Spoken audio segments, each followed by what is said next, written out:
is a documentary filmmaker, writer, and teacher, and she's based in Delhi. She has special interest in media for and about children, and she uses the lens of childhood identity and education to reflect the experiences of growing up in India. She also runs the Magic Key Center for the Arts and Childhood. And Jamlo Walks is not the only book that Samina has written. Her other books include Shabana and the Baby Boat, My Friends in the City, and My Sweet Home. So welcome to the discussion, Samina. We really look forward to hearing from you about the book, about the journey. Thank you so much for joining us. Thank you. Thank you for doing this. We have Thejaswi Shivanand with us, and Thejaswi has joined us from Bangalore. He's a curator and a library educator at Champaka Bookstore and Children's Library, Bangalore. He's also he's also a core faculty at the Library Educators course, which is run by Bookworm in Goa. And he's also a consultant on education and library programs for schools and community-based organizations. He has experience of nearly a decade and a half at the Center for Learning, CFL. It's an alternative school near Bangalore.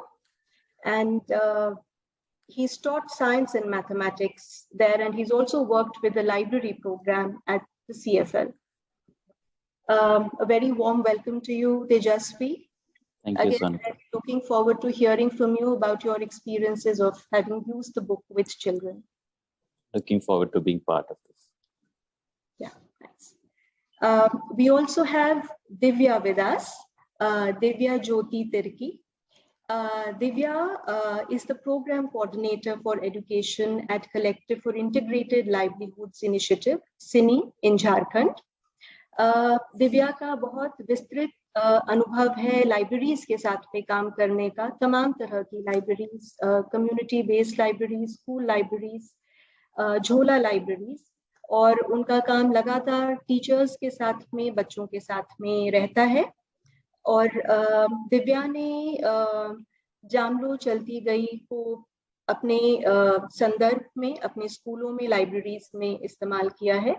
So again, Divya, we are very happy to have you with us here, and we really look forward to listening to your experiences around the book.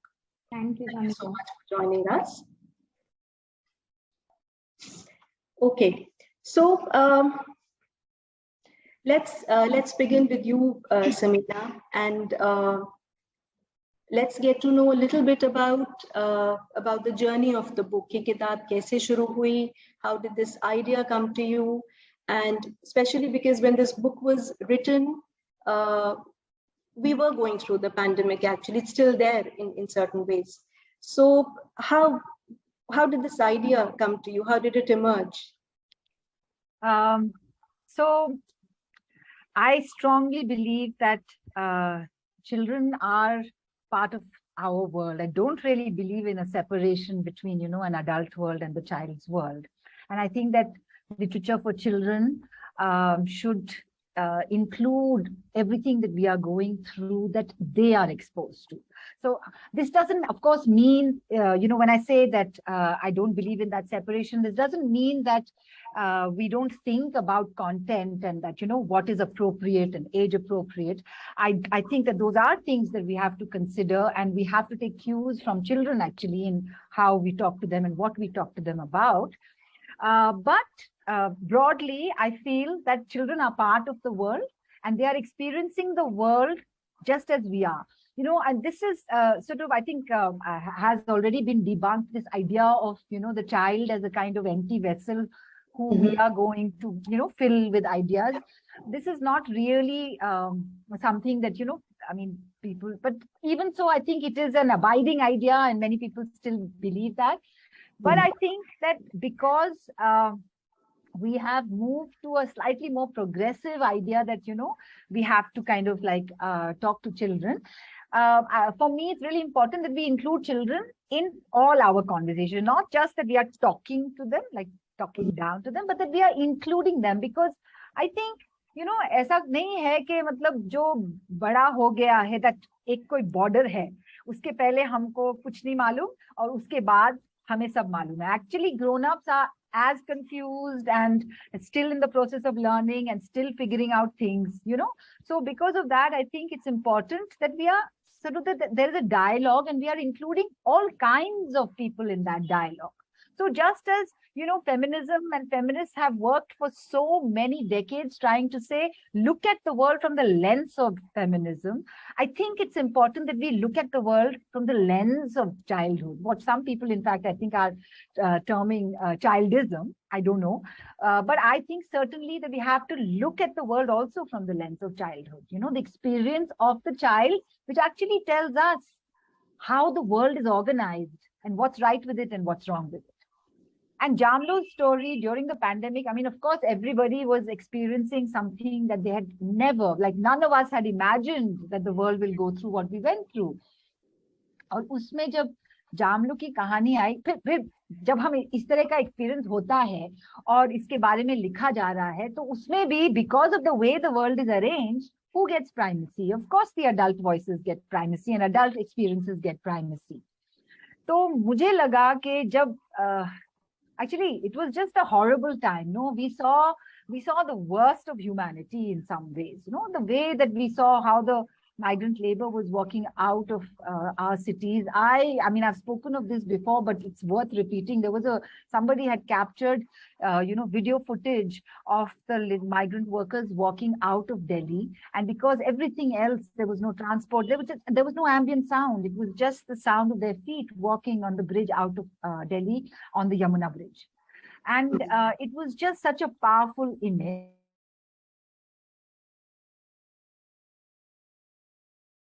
It was actually on the Pari website, because again, what mainstream news puts forward comes also, with a certain filter. So what do we get to see? So many people actually did not know. And still sometimes when I'm doing book readings, there are people who didn't know that this had happened to Jamlo. They didn't know about Jamlo's story. So when this happened, I just, and I was, teaching also, I was teaching older children, but I saw also the struggles that all children of all kinds of class backgrounds, were going through, struggling with, just what it meant to be locked up, not getting a chance to play, schooling, all that we know, online schooling mein kitni dikkatein thi. So all of that, I was just, like in my head, it was all there. And I kept thinking about, because I work with the children and the idea of, like diverse groups of kids and how do we talk across that difference. So the story then just came, like the initial draft of the story. So it just came in one go. It was different. It was not exactly in this form, but that basic idea of Jamlo's walk and all these other children who are in different parts of the country and experiencing the pandemic in their own way, to be able to just say that, we are at some level, these differences are there. Jamlo's experience is, I mean, it is much harder than all that we have experienced, but at some intrinsic level, we are all also connected. How do we talk over difference? I think we can only talk over difference if we are able to also hold on to the things that connect us and then build from there. Yeah, so we are very different, and what Jamlo has experienced is unimaginable. But I think that it becomes important that we are able to talk to our children about these things so that, one, they don't forget, and two, because, this is true that children unfortunately carry the burden of the future. I use unfortunately because, adults often, it feels as if adults are abdicating and saying that somebody else is going to fix the things that we made a mess of. So they carry the burden of the future, but in some senses, they also have what I've recently read the work of writer, scholar Clementine Beauvais. She uses the term the mighty child, and it really spoke to me because I feel that is in a sense what we don't know. Adults don't know. Adults may pretend to know, but actually we don't know. And when we are sharing with the child, it is also in the hope that that uncertainty will be molded by the might of the child, no? But for that to happen, we have to talk to the child about all that is happening in whatever confused, perhaps we don't know enough, but in whatever way that we know and whatever way that we are experiencing, that we must be able to talk to the child about that, And so in that sense, that we have to be allies with the child. We may have made a mess of the world, but in that journey, we have to walk with that child who will become the future adult, no? And that in that alliance, I think the burden of that alliance is on us, that what do we bring to the table and what are we talking to them about and how are we talking to them about it, So for me, it was about all of these things and hoping that, like at the very core of it was that I didn't want Jamlo's story to be forgotten. It's a really tragic story. And, there was the question after I wrote the first draft. After that, I mean, I really struggled with the text. There's very little text, actually, if you look at it.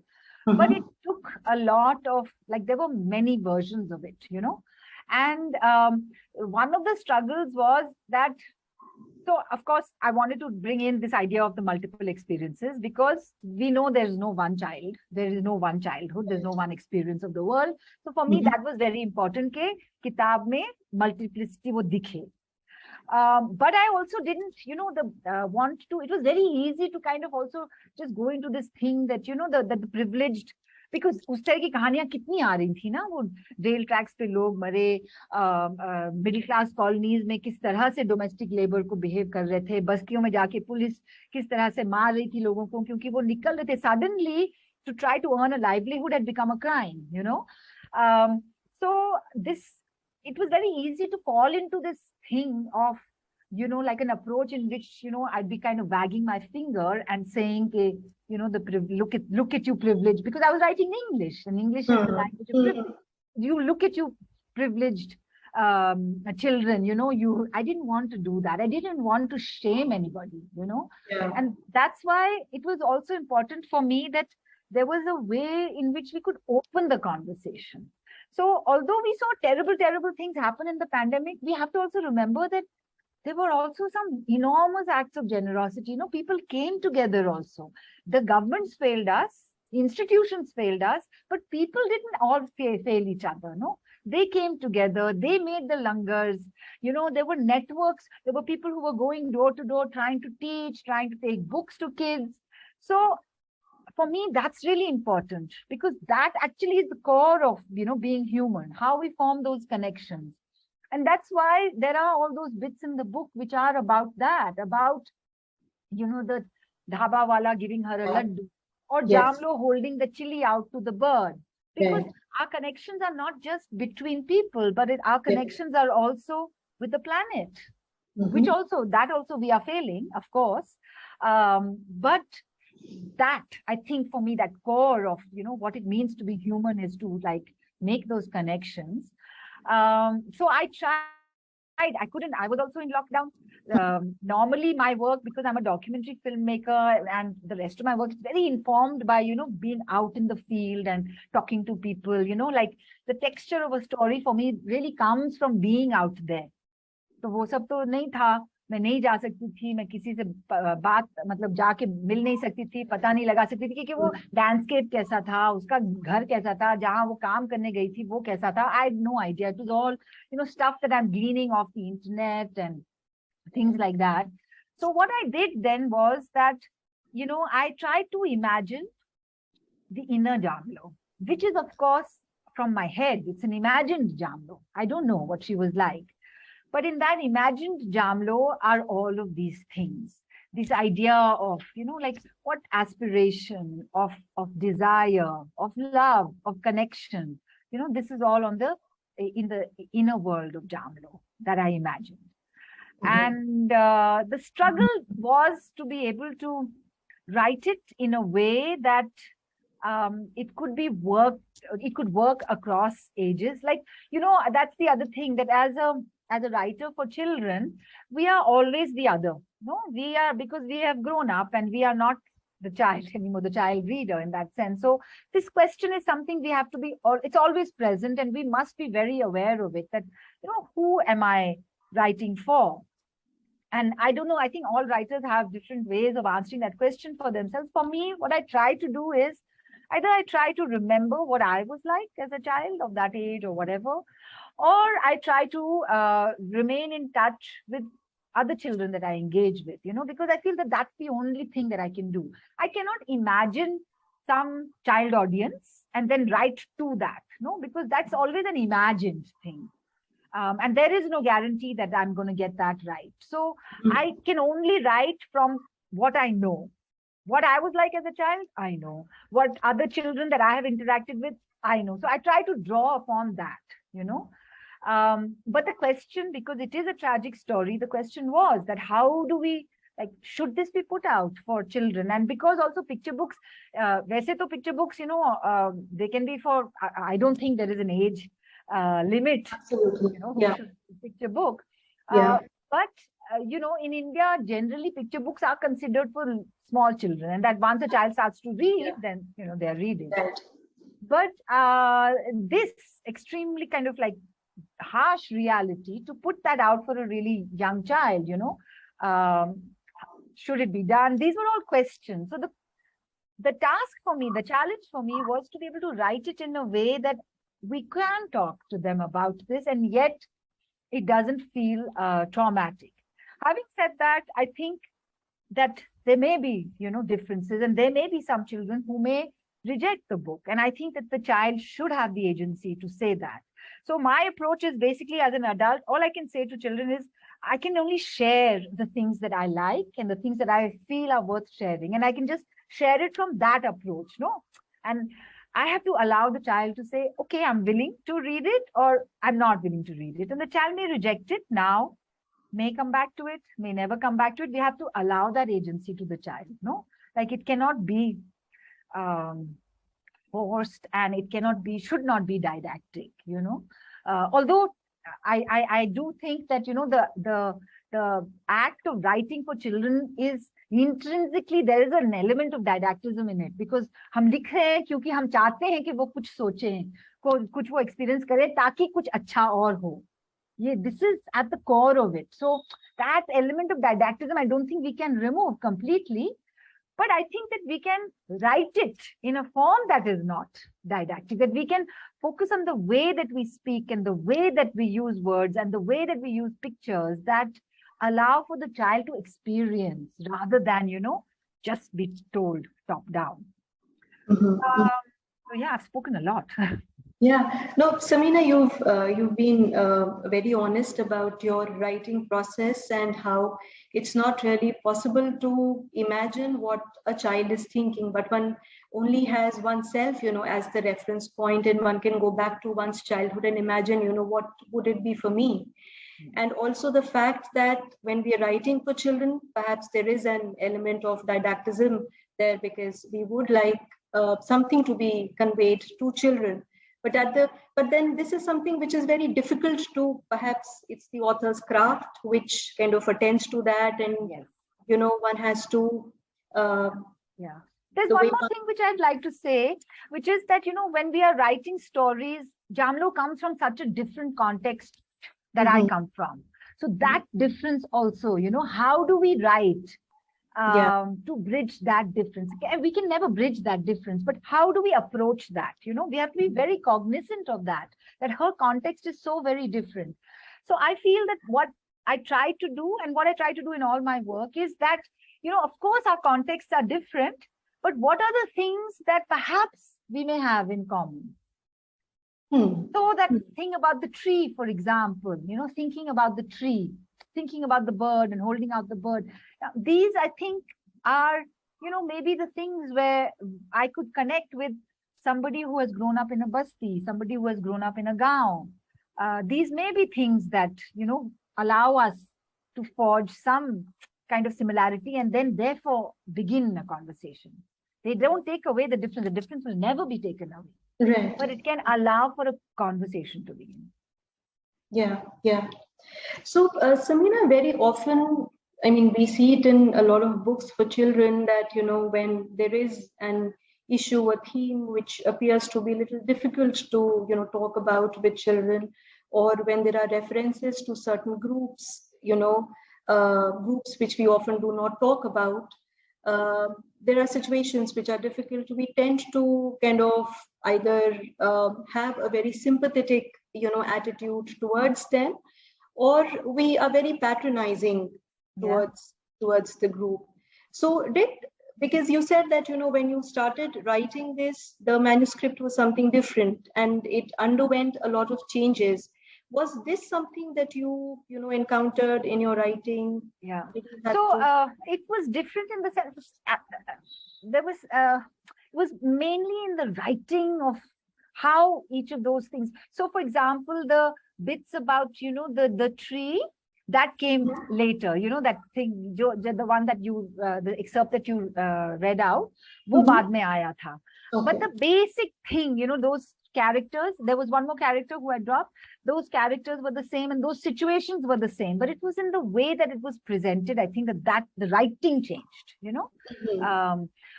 so the struggle. So like I said, that it was, I think in the first draft, there was a slight, the tone was a kind of scolding tone, that like, the contrast, even now there is a juxtaposition, but I feel that the juxtaposition now is a gentler juxtaposition. And then there are the way that it has been structured. And I think that Tariq's work has really, really been important in making that happen. It allows for us to see those overlaps, the things that I'm talking about, that how do we make those connections, right?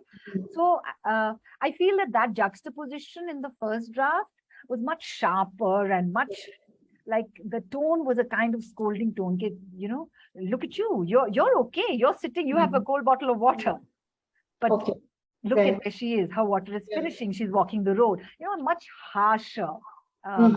I think, and that comes, like from our, like that's us, no, the sort of liberal, the person who thinks that they are progressive, you take on that tone. Yeah, it's a kind of like default thing, and you have to really guard against that, because that's not what I wanted to do, because to me, even that child who was stuck in the home, the middle class child, also suffered.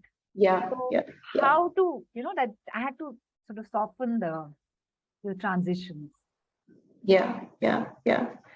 So that's very, very helpful, Samina. I mean, this whole perspective on your writing and the way the whole book evolved, I think it helps us go back to the book with a completely new way of looking at it now.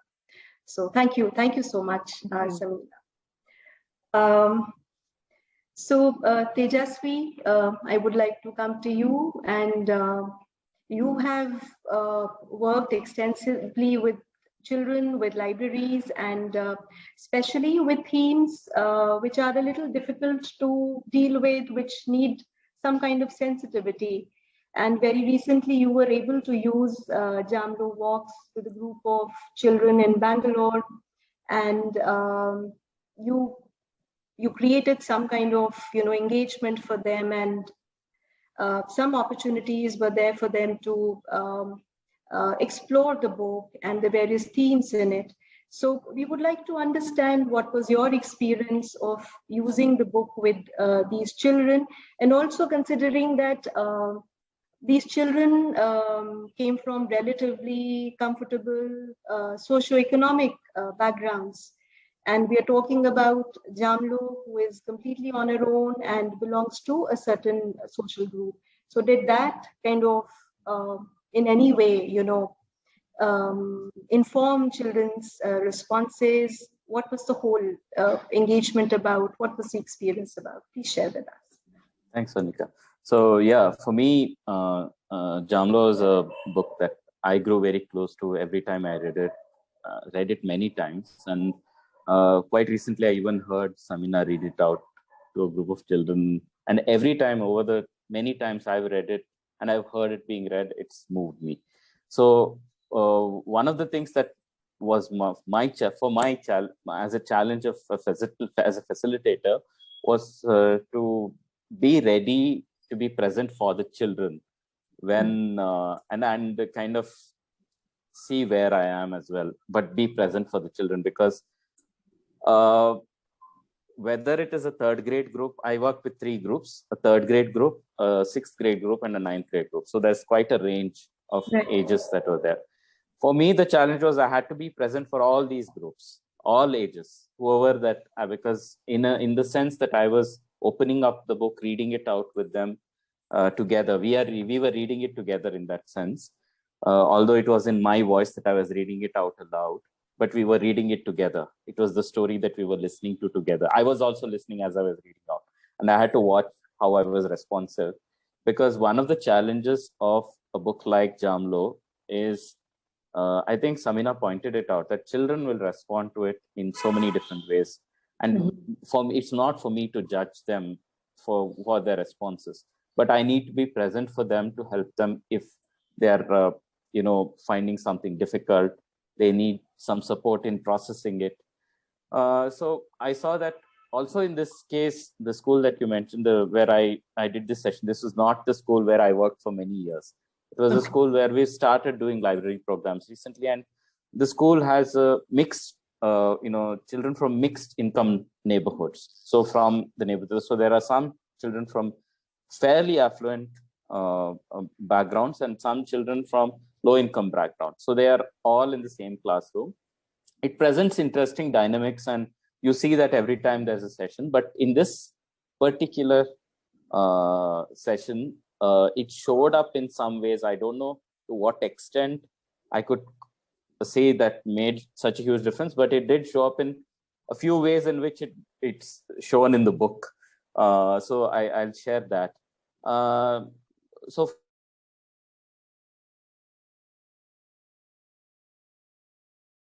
the story, for that I needed to be prepared with the text very well, and this was the English text that I used. I need to know the text, because what I had done is I had made a larger copy, color photocopy of it. It was a much larger than the standard size that's there, which is fairly small, and you can't have a class of 15-20 children just sitting around you. They can't see it. So I had made a big size copy of it, and I was holding it in a way that the children are able to look at the text, and my access to the text would not be the same. So I needed to be very familiar with the text, to be present for the children. I should be able to see how they're responding when I'm reading it out. So that was important for me. So I had read the book multiple times. I know the story text fairly well now. And with that preparation also came my own mental preparation and for the session.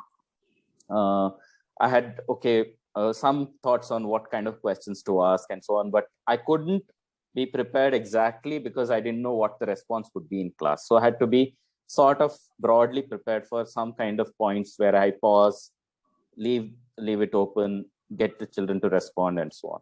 So that was broadly the plan for all the 3 age groups, that I was using the picture books. I was going to hold it this way. I was going to read it out and, pace it in a way that is possible. So just for this particular session, I had asked for a 1-hour session. Usually I get 40 minutes. It's a slightly longer text that, and for a third grade, usually I won't have texts that are more than 15 minutes that would, to hold a session where I would read out something.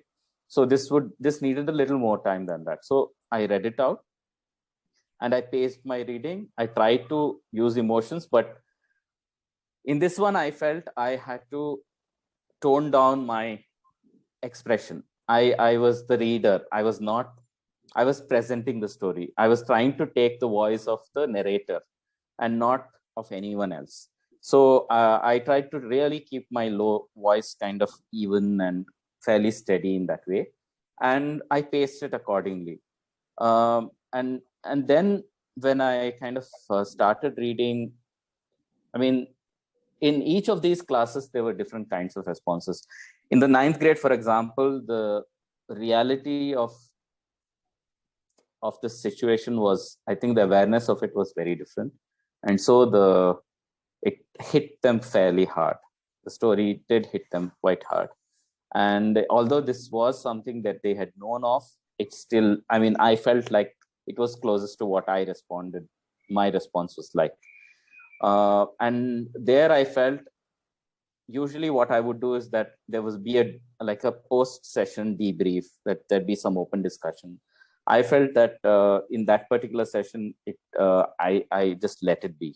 I felt that particular group wasn't ready. They were quite, I invited some for any remarks that they had to share. There was fair bit of silence, and I said, okay, then we'll close the session. And in the next session, we actually had a discussion. And they actually, some of them had gone and looked up Jamlo, and there was whatever little information that they could online. Some of them went back and thought about their own experience of like switching off the screen and like, just going into their own world. So they did bring back a lot of those memories of what those times were like, and they shared that. There was a lot of, I think, and this is what is amazing about children, that there was a lot of, they could connect to Jamlo very, in a very intimate way, I felt, and actually try to put themselves in her shoes and feel what it was like. And some of them did share thoughts on that, in that direction. And I was quite struck by that. I didn't know what would come out, but that was very moving for me. And this was a class where I had, there was a lot of tension when I first started doing sessions with them. And there was some of them who were, they hadn't read much in 2 years. So they were back to books like Geronimo Stilton. Books that they were reading in 6th grade. And then 7th and 9th grades were online. 9th grade was now there. And there was a big gap. And the reading was also at a different level. And I could see that the story was right for them in terms of conceptually and in terms of emotionally responding to it. So that is very briefly about 9th grade. We can go into it if we want later. With the 3rd graders, there was a little bit of chaos. We had to separate them into 2 groups and do it with smaller groups. But in that group, again, I felt when I went low, when I used my voice, they were listening very carefully to me. And I did feel there was a lot of attention to detail. They were observing a lot. Unlike the 9th graders who were, I think, picturizing a lot in their minds. They were using the text, of course, and the images. But for the 3rd graders, they did look at the image and what the parallel storytelling that was going on in the image, the juxtaposition that Samina was talking about. Very, very minute details. They were picking up all of that. And they were pointing to, like, it was almost like a class in windows and mirrors, and how certain aspects of it were very much their lives, and some that was not. And here I could see children from low-income neighborhoods, what their struggles were. And some of them had parents who were domestic help in other homes. So in there, I did notice that, realization of what was shown here. And there are others in the same classroom who had like so one child had a house in Dubai and so on. So you see that the contrast was there in the classroom, and it was visible in the comments that came up. We didn't even have a long discussion there. And then we followed this up. I thought maybe there's another opportunity here. I did another session where I read out 2 or 3 excerpts of just the sections which described the walk. And we did a guided drawing session. And these drawings were actually very interesting. So some of them were drawing Jamlo and the road. And there were other things that got introduced. There was a cat that came in one child's drawing. And the child remembered this from their, window, seeing a cat walking in the neighborhood, meowing like, because I don't know for what, and the child thought it was the cat was searching for food and was hungry. And so there was Jamlo and the cat in the same. So it was amazing that there was that kind of, so that was for me like a realization that giving those opportunities for children to express other than verbal expression, where they can draw, they can illustrate, they can kind of articulate their thoughts and their responses through that, was also something that was worth trying out. And it worked in the 3rd grade class.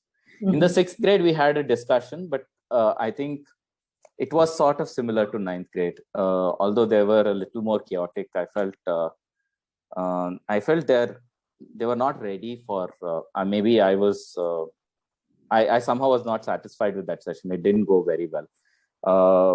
Because the children weren't very responsive, and I don't have any complaints or anything like that, but I was looking back and thinking maybe it was my own agitation on that day when I did the session that didn't hold the session well. And so there, I felt that as an educator, I had to reflect on why that session didn't hold. And I was irritated with myself more than anything else, that, okay, I didn't do justice to the book. But that is also part of life. And that's also part of working with children. I realized that it's important to recognize that. So, I mean, this was just to share what my experience was like with Jamlo and with children. As for and quickly address what you asked, otherwise, about dealing with difficult themes. I think, like Samina rightly said in the beginning, it is, I completely agree with that we share our children's lives, and what we can share, the parts of life that we share, we must share in the stories that we share with them and in the things that we do together. So I feel I have taken a similar attitude in kind of over the years, opening up different themes in the library. And we have looked at, say certain aspects of this times in history which don't get discussed in Indian schools. For example, our history books stop at the partition, and when I remembered, when in my childhood, when I studied the social studies, the CBSE books had one paragraph on the partition and nothing else. We basically didn't know much. And now it's changed a little. I mean, there's more content that way, but I did feel in the school where I was working at the time, Center for Learning, children weren't aware of that, because this was, I forget the exact circumstances right now, but there was a sudden awareness, okay, children don't have an idea of what happened at the time, and a huge part of this this landscape was affected by it. Although my family, for instance, who are all from the South, the deep South, weren't affected at all in that sense directly impacted by that. But there are many families that I know of, my friends, who were affected, and there were children whose grandparents were affected by it. So I thought we'd open that up. And I mean, there are multiple sides to the partition story, different geographies, the stories of violence, the stories of love, there are stories of hope, there are stories of loss, there are multiple shades to it. So I thought that's like a metaphor for life in some sense, and it's just compressed in some, like a singular event. So how do we explore that? Through writing in the library. So it was not a history class, although it was very much a library session. It was located in the library. It was around readings in the library. It was also exposure to different types of writing that is there in the library. So we read from journalistic writing to novels, to poetry, to letters. So all these different forms that would be interesting to explore in the library, speeches through that partition. So we also similarly looked at with other classes. I did say this partition was for 3 months. So similarly, we looked at several months of reading around caste. This was also about about 7 years ago. The partition unit was about 11 years ago. And then there was one whole unit on sexuality. This was for slightly older children. And I looked at stories from conflict zones. So these were all different kinds of books that were already there in the library, or I used the opportunity to augment the collection in the library. So that, I mean, I really felt that in all those cases, it opened up opportunities for us to connect as people. And I think for children also, it was an opportunity that, okay, as an adult, I'm not kind of treating them as kids. I'm trying to hold them to something that I feel that I'm holding myself to. So, and that is something that is, children don't get that often from adults. They always think, okay, you treat me like a child, you talk down to me. Those are things that is very common to their experience. So this is another opportunity to connect in that way. So that's what I did. Yeah. Thank you so much, Thejaswi. आपने ये जो अपना experience जो share किया जामलो वॉक्स के इस्तेमाल के साथ में, 3 अलग ग्रुप्स के साथ में, और फिर CFL के साथ में जो आपका कुछ एक्सपीरियंस रहा, कुछ ऐसे थीम्स जो मुश्किल नजर आते हैं बच्चों के साथ बातचीत करने के लिए, पर वो मौके हमेशा हैं हमारे पास में। तो ये बताने के लिए बहुत बहुत शुक्रिया। और खासकर जो मैं यहाँ कनेक्ट कर पा रही हूँ कि जैसे अभी समीना ने थोड़ी देर पहले कहा कि पिक्चर बुक्स हम क्यों मानते हैं कि छोटे बच्चों के लिए ही है, आपने उनको 9th ग्रेड के साथ में इस्तेमाल किया, और आप जो बता रहे हैं 9th ग्रेड में ऐसा रिस्पॉन्स आया जो आपको लगा कि उन्होंने वो कनेक्ट कर पाए उससे, आपको लगा कि उनका रिस्पॉन्स आपके रिस्पॉन्स के बहुत करीब था, जैसे आपने उस किताब को महसूस किया। तो ये बहुत ही दिलचस्प बात है कि किस तरह से हम बच्चों के बारे में सोचते हैं कि उनके लिए एक खास तरह का मटेरियल, एक खास तरह के एज ग्रुप के लिए है, ये रीडिंग उन्हीं के लिए है, ये कहानी उन्हीं के लिए है, पर असल में ऐसा नहीं है। और जब वो मौका मिलता है उसके बारे में बात करने का, और या फिर सही समय पर ये समझ लेना कि अभी इस पे बात नहीं करनी है, हमें इस पे वापस आना है, अभी चुप रहना है, आपने वो भी किया। तो ये बहुत दिलचस्प है कि एक प्रैक्टिशनर के लिए, क्योंकि आपने लगातार प्रेपरेशन की जो बात की है, because you wanted to be present for them, that's amazing. I think that's an amazing way of putting it. मतलब आपकी इतनी तैयारी रहे कि आपको अपना ध्यान कहीं और न लेके जाना पड़े, और आप पूरी तरह से बच्चों के साथ जुड़ने में, उनको सुनने में, उनको अटेंड करने के लिए आप मौजूद रहें। तो ये बहुत मतलब ये मुझे लगता है कि वो जो प्रेपरेशन की हम लगातार बात करते हैं, वो प्रेपरेशन को देखने का अब मुझे लगता है मायने बदल जाते हैं, क्योंकि आप वहां पे होना चाहते हैं पूरी तरह से, आप किसी भी तरह से अपनी अटेंशन को डाइवर्ट नहीं करना चाहते। So Sonika, can I just say one thing related to that? I think it's important for us to also take up these topics. If we are not ready, let's not do it. I feel we should prepare. I mean, we should take help if we need to. If we feel we are not ready, talk to colleagues, talk to friends, see what additional preparation you need for yourself to be present for children. So I think that is something as teachers we should take. It's our responsibility to do that. So and if it's late by 1 month, it's all right. 2 months, it's okay. You can take your time, be ready, and when you sense the readiness, you do that. Right. Very important. Yes, वो इंतजार की जरूरत नहीं, बचने की जरूरत नहीं है कि अभी हम इसके साथ नहीं एक अच्छा एंगेजमेंट कर पाएंगे तो हम उसको रख दें, उसे हम लेके जाएं, हम किसी की मदद लें, वो हमारे कॉलीग्स हो सकते हैं, उनसे हम बातचीत करें, वो सब संभव है। तो तेजस्वी ने जो अभी सारी बातें यहाँ पे अभी साझा की, मैं एक बार फिर उनको बहुत ब्रीफली हिंदी में एक बार शेयर कर लेती हूँ हम सभी के साथ में। तेजस्वी ने बैंगलोर में एक ग्रुप के साथ में, बच्चों के ग्रुप के साथ में काम किया, और ये बच्चे अलग अलग तरह के आर्थिक सामाजिक परिवेश से आ रहे थे। तेजस्वी ने 3 ग्रेड्स के साथ में काम किया, 3rd, 6th और 9th के साथ में अलग अलग समय पर उन्होंने करीब 1 घंटा बिताया और उनको किताब पढ़कर सुनाई। और तेजस्वी यही हमें बता रहे थे कि उन्होंने जिस तरह की तैयारी की, मतलब इस हद तक तैयारी के उन्होंने उस कहानी को पूरी तरह से एक तरह से मेमोराइज ही कर लिया। वो शब्दों से इतने परिचित हो गए कि जब वो पढ़ रहे हैं तो वो पूरी तरह से देख पाए कि बच्चों की प्रतिक्रिया क्या है उसके ऊपर, बच्चे कैसे रिस्पॉन्ड कर रहे हैं उसके ऊपर, और वो उस रिस्पॉन्स को पूरी तरह से देखने समझने के लिए मौजूद रहे। जो उन्होंने बी प्रेजेंट की बात की है कि वो वहां रहें, और किस तरह से अलग अलग तरह के रिस्पॉन्सेज उनको इन तीनों ग्रुप से मिले। 9th स्टैंडर्ड में उनको लगा कि शायद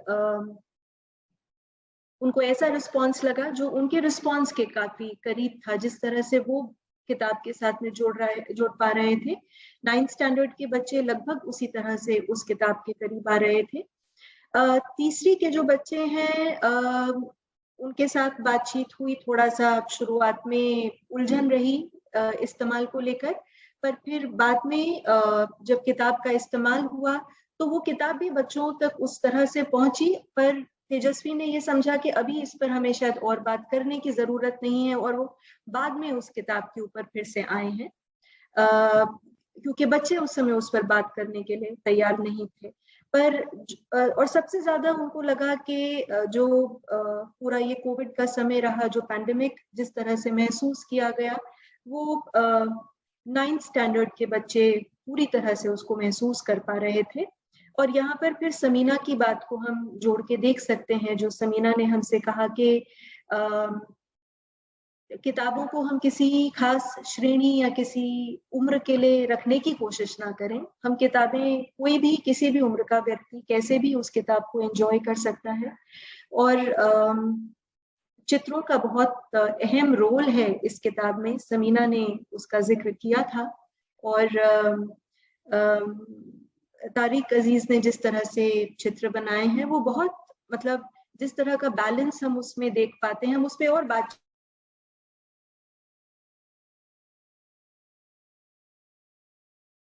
और जो आपको सामने नजर आता है वो सब बातें हैं। खैर, तो अब हम so thank you so much Tejaswi, this was very insightful and very interesting to listen to how different groups of children responded to the text so differently. और आपकी खुद का जो पूरा एक तैयारी, एक पूरा जो एटीट्यूड रहा, और ये मानना कि बच्चे क्योंकि हमारे साथ में जिंदगी, ये जीवन साझा करते हैं, तो उनके लिए फिर वो किताबों में थीम्स भी क्यों अलग की जाएं, वो बाउंड्री हमें क्रिएट करने की जरूरत नहीं है। हम जिस तरह से जिंदगी जी रहे हैं उसमें बच्चे भी शामिल हैं, तो जो सब चीजें शायद जिंदगी में शामिल है वो बच्चों के साथ भी हमें साझा करने की जरूरत है। समीना ने इसमें ये कहा था कि हाँ, वो किस तरह से हम प्रेजेंट करते हैं वो हमारी जिम्मेदारी है। ये बात समीना की बात में आई। बहुत बहुत शुक्रिया। दिव्या, अब मैं आपसे थोड़ी बातचीत करना चाहूंगी। आपने लाइब्रेरीज में काफी लंबे समय तक काम किया है, आपने लाइब्रेरी एजुकेटर्स कोर्स भी किया है बुक वर्म से, और आपका जो काम रहा जामलो चलती गई, आपने इस्तेमाल किया एक ग्रामीण इलाके में, एक रूरल एरिया में, और जो आपका काम का संदर्भ है वो बहुत अलग है, और अलग अलग समुदाय के लोग हैं, और स्कूल्स में और कम्युनिटीज में लाइब्रेरीज अलग अलग तरह से एग्जिस्ट करती हैं। तो जब आपने इस किताब का इस्तेमाल किया तो आपकी किस तरह की तैयारी रही, आप किस तरह की अप्रोच के साथ गई, और आपका क्या अनुभव रहा इस किताब को इस्तेमाल करने का, खासकर इस बात को समझते हुए कि आप जिस संदर्भ में काम कर रही हैं वहां पर शायद किताबें, लाइब्रेरीज के जरिए शायद किताबें उपलब्ध हैं, पर मान लीजिए अगर हम बैंगलोर की बात करें तो वहाँ पे बुक स्टोर्स हैं, और यहाँ पे अगर हम बात करें तो वो उस तरह से किताबें उपलब्ध नहीं है। तो आपका पूरा क्या अनुभव रहा इस किताब को इस्तेमाल करने का, आप इसके बारे में प्लीज हमें बताएं। Sure, thank you, Sonika. तो एक्चुअली ये किताब हमें काम करने के लिए सुजाता जो बुक ऑन ट्रस्ट गोवा जो लीड हैं उनके तरफ से एक ईमेल आया था कि क्या आप इसको यूज करना चाहते हैं इस बुक को। उस समय हमारे पास ये बुक नहीं था और इसका कॉन्टेक्स्ट और कुछ भी हमें एक्चुअली पता नहीं था, पर मुझे लगा कि नहीं बुक यूज करना चाहिए, तो हमने बोला कि हाँ हम यूज करेंगे। और फिर मैंने कुछ पिक्चर्स भी डाले हैं, अगर आप शो कर सकते हैं। तो हमें एक बहुत ही सुंदर सा पैकेजिंग में वो बुक हमारे पास आया। वो सिर्फ एक बुक था जिसमें एक ब्राउन कलर का बैग था, उसके अंदर रेड चिल्ली था, चप्पल बना हुआ था, कैलेंडर था।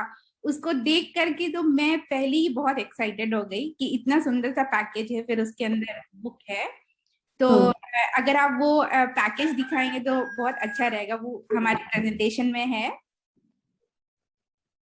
सेकेंड स्लाइड में। हाँ, तो ये पैकेज था और इसको देखकर ही मैं काफी एक्साइटेड हो गई। और उसमें लिखा हुआ था the skies are still blue, the road is still long.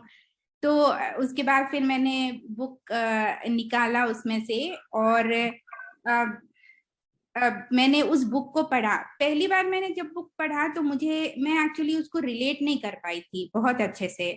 मुझे समझ में ही नहीं आ रहा था कि ये बुक क्या है, नहीं है, किसके ऊपर है। फिर मैंने उसको पढ़ा, फिर पीछे जो लिखा रहता है थोड़ा डिस्क्रिप्शन, उसको पढ़ा। उसके बाद फिर बार बार मतलब मैं उसको पढ़ते गई और मतलब जब उसको बहुत बार जब मैंने पढ़ा तब मुझे मतलब उस इमोशन के साथ में उस बुक मतलब के साथ कनेक्ट कर पाई। मतलब मैं लिटरली मतलब रोने की तरह हो गई थी कि अच्छा ये कहानी है, जामलो के साथ ऐसा हुआ था। और उसके बाद फिर मैंने बहुत सारे गूगल से मैंने ढूंढना शुरू किया जामलो के बारे की क्या सच में ऐसा हुआ था। तो मैंने परी के नेटवर्क में पढ़ा, फिर कहीं पे न्यूज़पेपर था, दूसरे जगह पे कहीं पे लिखा हुआ था। तो खूब मैंने उस पर रिसर्च किया और फिर मुझे लगा कि नहीं ये बुक तो हमें बच्चों के साथ यूज करना चाहिए। अब यूज तो करना चाहिए, अब क्योंकि हम ऑर्गेनाइजेशनली इसको यूज करना चाह रहे थे और हमारे साथ करीब 60 team members, 55 to 60 team members हमारे साथ काम करते हैं।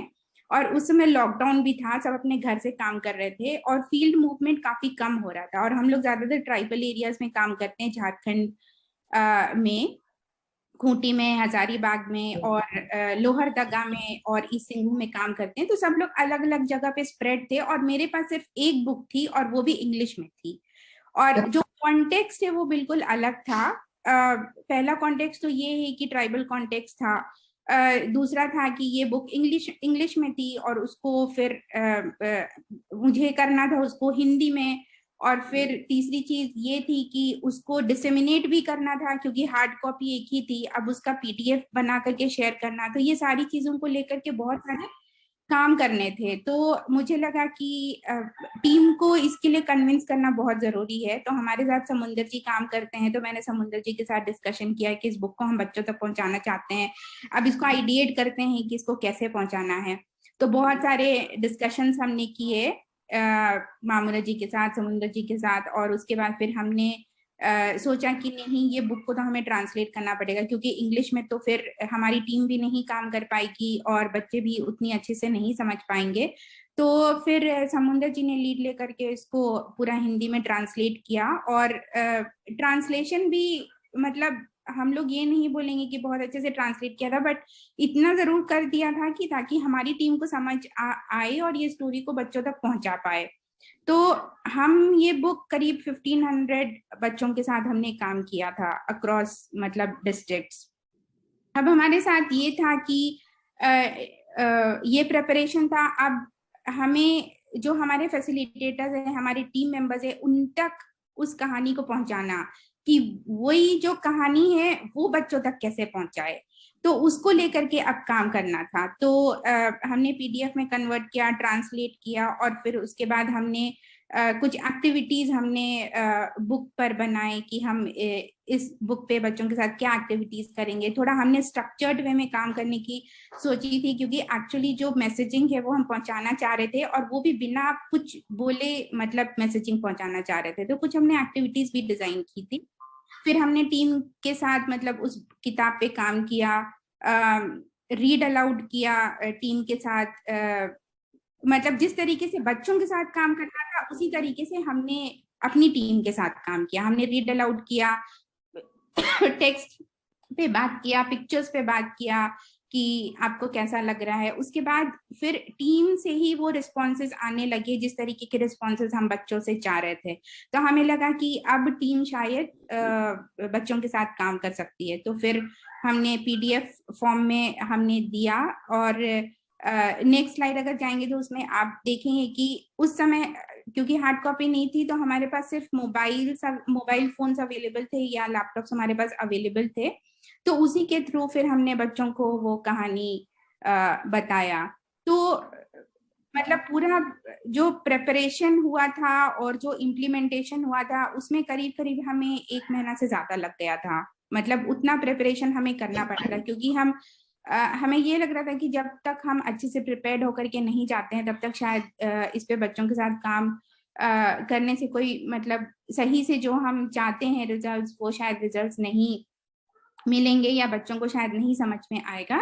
तो इसलिए हमें इतना मतलब टाइम लगा। अब जो इसका पेडागोजी पार्ट है, क्योंकि हम बहुत छोटे बच्चों से लेकर के क्लास 10 के बच्चे या कम्युनिटी के साथ भी काम कर रहे थे, तो अब हमें वो भी ध्यान में रखना था कि अलग अलग एज के बच्चे हैं, अलग अलग एज के बच्चे हैं, तो अलग अलग बच्चों को अलग अलग तरीके से हम कैसे इस बुक के साथ या जामलो की कहानी के साथ एंगेज कर सकते हैं। तो उसी हिसाब से फिर हमने एक्टिविटीज हमने डिजाइन की। तो अगर आप अगले स्लाइड में जाएंगे जिसमें एक्टिविटीज है, रेवा प्लीज।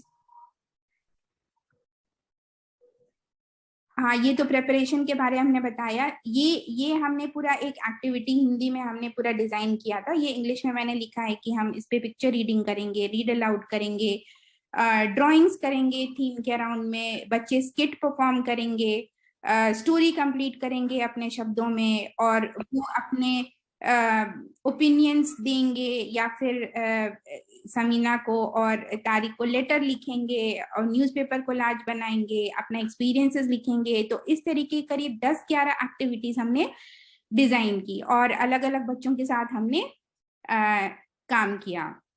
तो कुछ एविडेंसेस जो हैं हमने इसमें डाले, ये आप पिक्चर्स देख सकते हैं। कोई तो मोबाइल फोन से बच्चों के साथ शेयर कर रहा है, कोई लैपटॉप से शेयर कर रहा है। तो इस तरीके से हमने विलेज लेवल पे उसमें स्कूल्स भी बंद थे तो हाउस का कॉन्टेक्स्ट था या फिर एक कम्युनिटी की जगह का कॉन्टेक्स्ट था या फिर पेड़ के नीचे बैठ करके बताना था। तो इस तरीके से हमने बच्चों को ये कहानी सुनाई थी। और उसके बाद जो बच्चों के से जो निकल करके आया वो बहुत अमेजिंग था। हमारे लिए बहुत बड़ी लर्निंग थी कि बच्चे किस तरीके से मतलब रिस्पॉन्ड कर सकते हैं। मतलब हम भी उतना इमेजिन नहीं कर पाए थे कि बच्चे इस तरीके से रिस्पॉन्ड करेंगे।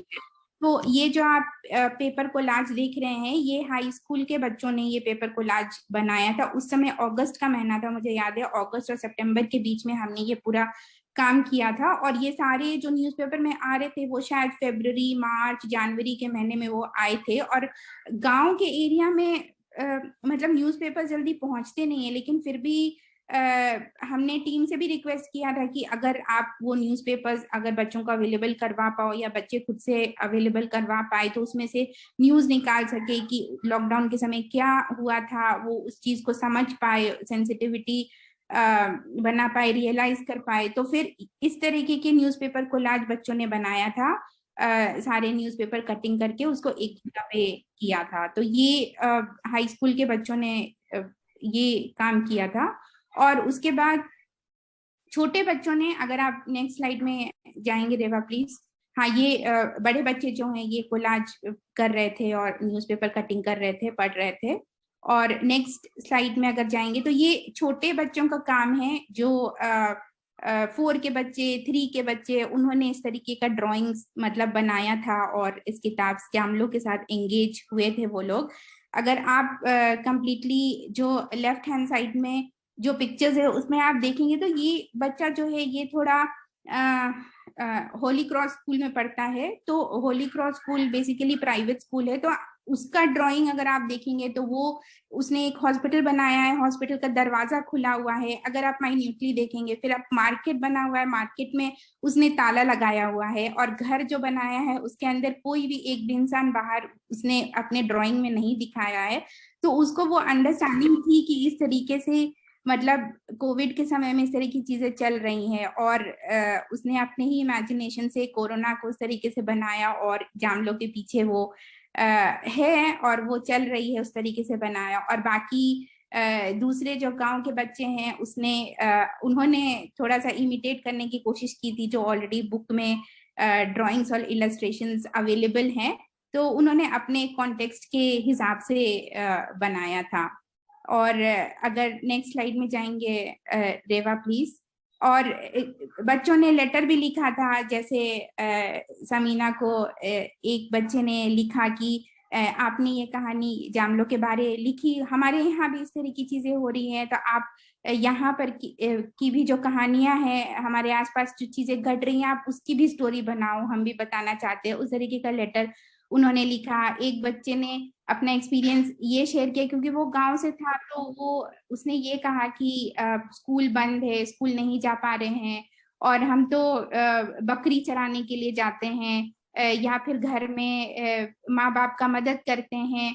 तो क्योंकि एक्चुअली इस बुक से मैं बोलूँ तो पर्सनली बहुत कुछ मैंने भी सीखा है, क्योंकि जब मैं फर्स्ट शेयरिंग कर रही थी, मुझे याद है इस किताब पे, तो मैंने ये बात बोला था कि ये कॉन्टेक्स्ट से जुड़ता हुआ नहीं है, मतलब गांव के बच्चों के साथ। लेकिन समीना ने उस समय एक्सप्लेन किया था कि वो किस तरीके से अलग अलग बच्चों के एक्सपीरियंस को उस किताब में लाना चाह रही थी। और तब मुझे उस समय रियलाइज हुआ था कि नहीं, मतलब वो सारे बच्चों को वो केटर कर रहा था, और ये बच्चे भी जो हैं उस समय, जो जामलो के समय की जो चीजें चल रही थी, उससे वो अपने आप को रिलेट कर पा रहे थे। तो उसमें एकदम गांव का ऐसे कुछ नहीं था कि गांव में क्या चल रहा है, लेकिन बच्चे उसमें रिलेट कर पाए थे कि वो किस तरीके से अपना समय वहां पे व्यतीत कर रहे हैं। जैसे बुक में है कि जो प्रिविलेज बच्चे हैं उनके पास लैपटॉप है, उनके पास ऑनलाइन क्लासेस चल रहे हैं, या फिर जो घर के नीचे जो बच्चे रहते हैं वो खेल रहे होते हैं, और ये गांव के बच्चे बोलते हैं कि हम तो बकरी चराने जा रहे थे उस समय। तो उस तरीके से बच्चों ने अपने आप को मतलब रिलेट किया था। अगर नेक्स्ट स्लाइड जाएंगे। जब हमने बच्चों को बोला कि आप इस कहानी को अपने शब्दों में पूरा करो, तो एक बच्चे ने ये भी लिखा कि वो बेहोश हो गई थी, लेकिन वो हार नहीं मानी, वो फिर से उठी और फिर से चलने लगी, और वो अपने घर पहुंच गई, और मतलब अपने माँ बाबा से मिल गई, और उसको बहुत गर्व हुआ। तो इस तरीके से उन्होंने ड्राइंग भी बनाई, और इस तरीके से उन्होंने स्टोरी को कंप्लीट भी किया।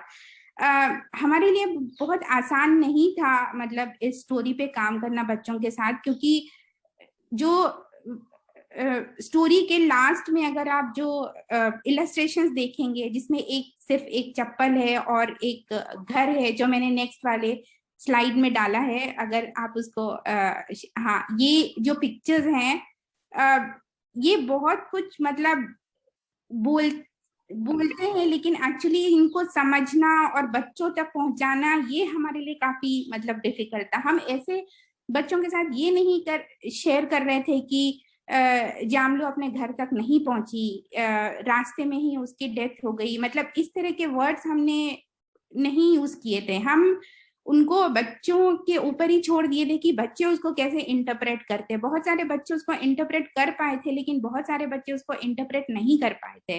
बाद में जब टीम के साथ ये डिस्कशन चल रहा था कि आपको क्या डिफिकल्टीज हुई, तो हमारे बहुत सारे टीम मेंबर्स ने जो आज भी जुड़े हुए हैं, अगर उनको मौका मिलता है शेयर करने के लिए, तो वो भी बताएंगे कि उनको काफी डिफिकल्टी हो रही थी बताने के लिए, मतलब स्टोरी क्या है, एक्चुअली क्या हुआ। और उनके साथ भी ये हुआ कि वो एक बार स्टोरी बताने से या स्टोरी पढ़ देने से शायद वो मैसेज नहीं पहुंच पा रहा था, और उनको भी बार बार वो कहानी को पढ़ना पड़ रहा था, तो ताकि बच्चे, और वो इलस्ट्रेशंस पे बात करना पड़ रहा था ताकि जो एक्चुअली जामलो के साथ हुआ था वो समझ पाए।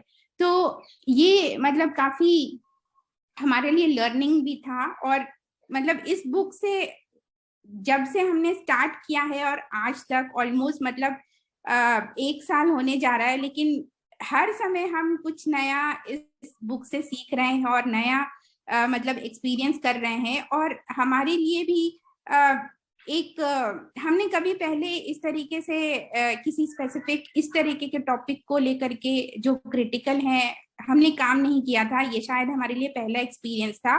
और मैं खुद और हमारी टीम इतना एनर्जाइज हो गई है इस तरीके से काम करने के लिए बच्चों के साथ कि हम और भी काम करना चाहते हैं इस तरीके के क्रिटिकल इश्यूज को लेकर के। तो ओवरऑल अगर मैं बोलूँ तो बहुत ज्यादा प्रिपरेशन चाहिए था। जो तेजस्वी भी बोल रहे थे कि अगर आप प्रिपेयर्ड नहीं है तो आप शायद काम नहीं कीजिए, प्रिपेयर्डनेस बहुत चाहिए होता है।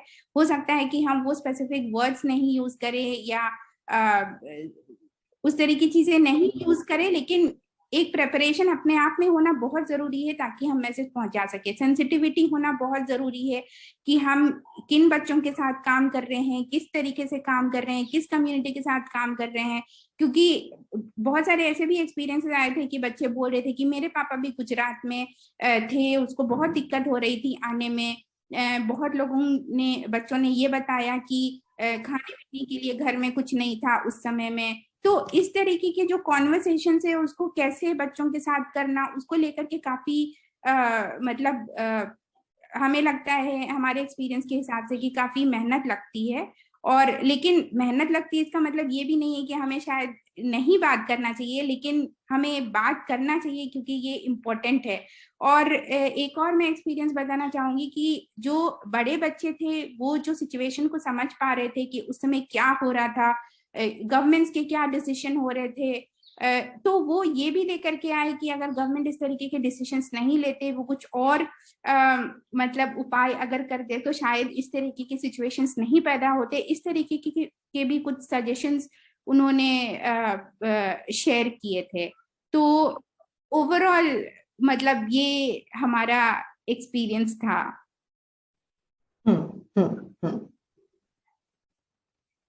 Thank you so much Divya. आपने बहुत विस्तार में, आपकी टीम ने, आपने जो काम किया बच्चों के साथ में इस किताब के इस्तेमाल के साथ इस्तेमाल का, और आपके पास एक कॉपी पहुंची, आपने उसको ट्रांसलेट भी किया, उसका पीडीएफ बनाया, उसको डिवाइसेस पे अवेलेबल करवाया, और फिर उसके इर्द गिर्द इतना सब कुछ, इतनी तरह की एक्टिविटीज,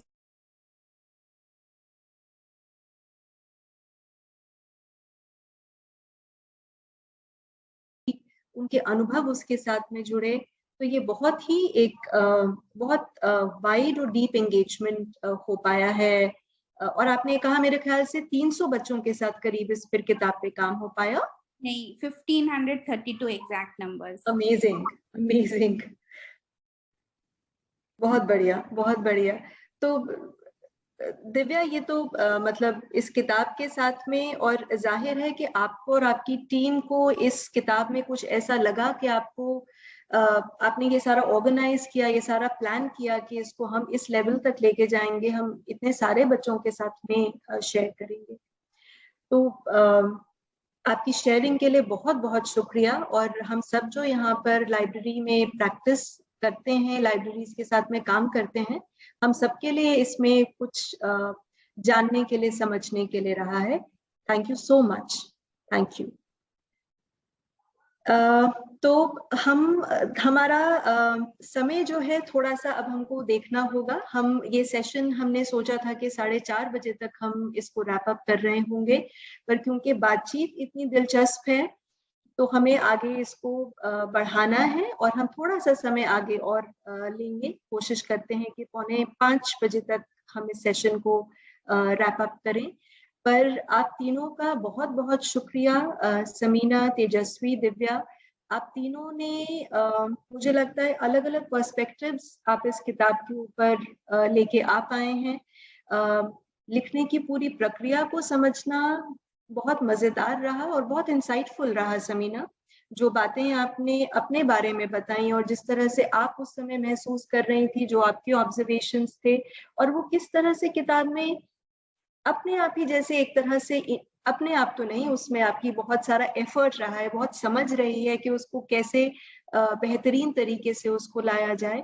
और जैसे आपने कहा कि उसमें शुरुआत में एक स्कोल्डिंग टोन था, but you were able to attend to that, you were able to recognise it, और उसको आपने फिर बदला। तो और तेजस्वी के जो एक्सपीरियंसेस रहे अलग अलग एज ग्रुप्स के साथ में, और ये जो बात दिव्या और तेजस्वी आप दोनों की ही प्रेजेंटेशंस में बात में थोड़ा अलग अलग तरीके से आती है। आपने तेजस्वी ये कहा कि आप क्योंकि पूरी तरह से वहां मौजूद होना चाहते थे, you wanted to be available for children, तो आपने किताब को एक अलग तरह से अप्रोच किया। और दिव्या जिस संदर्भ में काम करती हैं और जिस स्केल पे वहां काम होता है, तो वो प्रेपरेशन बिल्कुल एक अलग तरह की थी, और पर उस तरह की प्रेपरेशन के और उस तरह के एंगेजमेंट के अपने मायने हैं, उसकी बहुत जरूरत है। और वहां पर भी बच्चे उससे कनेक्ट कर पाए अपने तरीके से, अपने अनुभव से, और उस पर बहुत अलग अलग तरीकों से रिस्पॉन्ड कर पाए। तो इस डिस्कशन में हम सबके लिए बहुत कुछ ऐसा रहा जो हमारे साथ में रहेगा, हमारी समझ में शायद कहीं पर वो इंटीग्रेट होगा। एक ये बात कि किस तरह से बच्चों और हमारी जिंदगी में कोई फर्क नहीं है, वो अलग अलग नहीं है, वो अलग किसी और एक अलग दुनिया में नहीं है, हम एक ही दुनिया में रहते हैं और बहुत सी जिंदगी को महसूस करते हैं, उसको जीते हैं। तो फिर क्यों ऐसा हो कि बच्चों के लिए कुछ चीजें बिल्कुल निषेध हों, उन पर हम बात ना करें, उनको हम खोल कर ना लेके आए। और तेजस्वी के काम में वो बार बार वो बात आती है कि उन चीजों पर हमें बात करने की जरूरत है। और ये तेजस्वी आपका कहना कि अगर तैयारी नहीं भी है तो कोई बात नहीं, मदद ले लीजिए उस तैयारी के लिए, पर फिर भी आगे बढ़िए, उसको रोकिए नहीं, वो शेयरिंग तब भी हो, वो किताब फिर भी पढ़ी जाए, उस पर बातचीत फिर भी की जाए। तो thank you so much Sameena, Tejaswi, Divya, this was very enriching for all of us. बहुत सारी बातें इस किताब के बारे में, और हम सब जब इस किताब को पढ़ेंगे तो आप तीनों की बातें मुझे लगता है कि वो अब सामने आएंगी, अब वो हमको इन्फॉर्म करेंगी किसी तरह से। Thank you so much. हमारे साथ में आज 4 फील्ड प्रैक्टिशनर्स भी हैं जो अलग अलग इन ट्रांसलेशंस को भी इस्तेमाल कर पाए हैं, माने ये 4 भाषाओं में ये किताबें इस्तेमाल हो पाई हैं। और हम उनको थोड़ा सा सुने, उनके क्या एक्सपीरियंसेस रहे हैं, वो भी एक हमारे लिए एक दिलचस्प बात होगी। तो हमारे साथ में जयशेखर हैं उत्तर प्रदेश से। जयशेखर एक गवर्नमेंट स्कूल में प्राथमिक विद्यालय में पढ़ाते हैं, और उन्होंने जामलो चलती गई का इस्तेमाल किया है। और हमारे साथ में है Haripriya. Haripriya is from Hyderabad, she runs her own library the book shelf. उन्होंने अंग्रेजी में इस किताब का इस्तेमाल किया, जामलो वॉक्स। कलिके से हमारे साथ में है कृतिका। उन्होंने कन्नडा में वो इस्तेमाल नहीं कर पाई हैं अभी बच्चों के साथ में, पर उन्होंने उस किताब को पढ़ा है और उनके कुछ रिस्पॉन्सेज हैं उसके ऊपर। और हमारे साथ में है मिथुन। मिथुन हमारे गढ़चिरौली के लाइब्रेरी प्रोग्राम के साथ में एसोसिएटेड हैं, लाइब्रेरीज में काम करते हैं बच्चों के साथ में। और उन्होंने बच्चों के साथ में मराठी में जो किताब है जामलोसा प्रवास, उसका इस्तेमाल किया है। तो हम उनको भी थोड़ा सा सुनना चाहेंगे। तो जयशेखर जी, क्या आप अपना कुछ अनुभव हमारे साथ में यहाँ पर साझा करेंगे कि कैसा रहा किताब का इस्तेमाल करना बच्चों के साथ में? मैम, मैं एक प्राइमरी स्कूल में पढ़ाता हूँ। अच्छा। और क्लास 5 तक का स्कूल है। तो जी बोलूं? जी हाँ। तो मैं मेरे लिए ये किताब थोड़ा अलग तरह की थी, क्योंकि हम लोग लाइब्रेरी का एलडीसी का कोर्स मैंने किया हुआ है हिंदी का।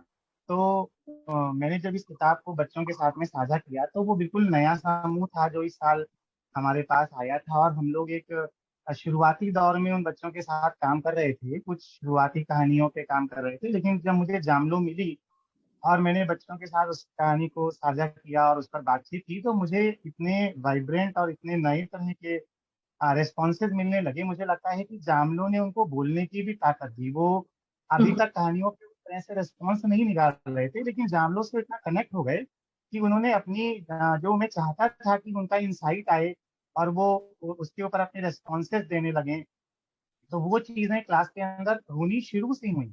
और लॉकडाउन के साथ सबका ऐसा जुड़ाव था कि वो लॉकडाउन के समय में बच्चों का मतलब उनके पास अपनी स्टोरीज थी, तो जामलो ने उनको वो स्टोरीज सुनाने के लिए और शेयर करने के लिए पूरा मौका दिया।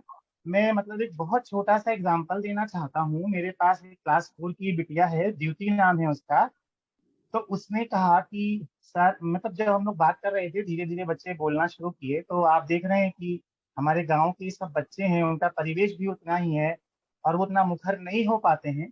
फिर भी उन्होंने बोला, उस लड़की ने बोला कि सर मेरी दादी को मुझे जामलो पढ़ते पढ़ते अपने दादी की याद आ गई। उसकी स्टोरी भी मैंने शायद आपके साथ शेयर की है, जो उसने खुद लिखी है कि उसकी दादी को कैंसर हो जाता है और फिर सारे रास्ते बंद होते हैं और बिना डीएम की अनुमति के गाड़ी को ले जाना संभव नहीं होता है।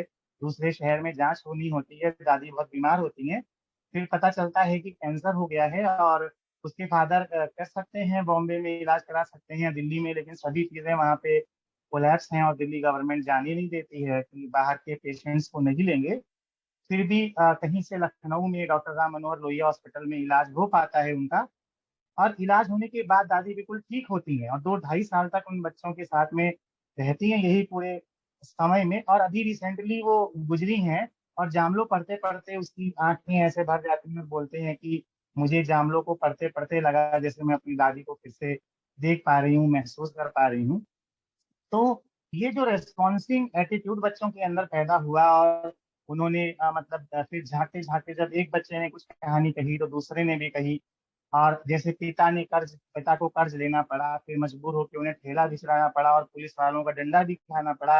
और बाबा की दवाइयों के लिए जब दोजहद हुई, कहीं बाबा दादी शुगर पेशेंट हैं तो उनको खाने के लिए प्रॉब्लम थी कि घर में आटा नहीं था, राशन बहुत था, फिर भी गेहूं की चक्की बंद थी और गेहूं पिसाने के लिए चक्की बंद थी, तो वो पिसवा नहीं सकते थे। तो इस तरह की जो कई लेवल पर हम लोग को रेस्पॉन्सेज मिले, जिसमें मुझे लगता है कि किसी के भाई कहीं बाहर पढ़ रहे थे, फंस गए, कोई बच्चे होली के समय में अपने नाना के यहाँ गए थे या किसी रिश्तेदारी में गए थे, वो लौट भी नहीं पाए और अचानक से लॉकडाउन लग गया और उन्हें कितनी परेशानियां, पिता को अपने घर में और इन बच्चों को अपने, और यहाँ तक कि कुछ के यहाँ शादियां ठनी हुई थी और वो शादियां या तो कैंसिल हुई या किसी तरीके से कर्ज वगैरह लेके छोटे पैमाने पर शादियां करनी पड़ी। तो इतने छोटे बच्चे जो प्राइमरी लेवल के हैं, उनसे अगर हम लोग ऐसे रेस्पॉन्स लेने के लिए एक कहानी को टूल बना करके आते हैं, तो मुझे लगता है कि ये बहुत ही फ्रूटफुल हो पाता है एज अ लाइब्रेरियन की। मतलब हम बच्चों को फिर बोलने का अवसर देते हैं और उनको लिखने की शुरुआत में भी वो लिख पाते हैं, उस चीज को जोड़ पाते हैं, कनेक्ट कर पाते हैं। एक चीज जो मुझे लगा किताब के साथ मुझे जरूर इस मंच पे साझा करना चाहिए कि जब हम लोग किताब पढ़ा रहे थे और बच्चे उस किताब के साथ काम कर रहे थे, तो उन्होंने जब कई बार किताब, पहले तो सबसे फर्स्ट टाइम तो मतलब थोड़ा सा मुझे भी हिचकिचाहट से हुई कि कहानी में जामलो का क्या हुआ, ये चीज क्लियर नहीं हो पाई आखिरी आते आते, शायद वो बच्चे उसको कन्वे नहीं कर पाए या उसको उस तरह से समझ नहीं पाए क्योंकि एकदम अलग तरह की कहानी थी।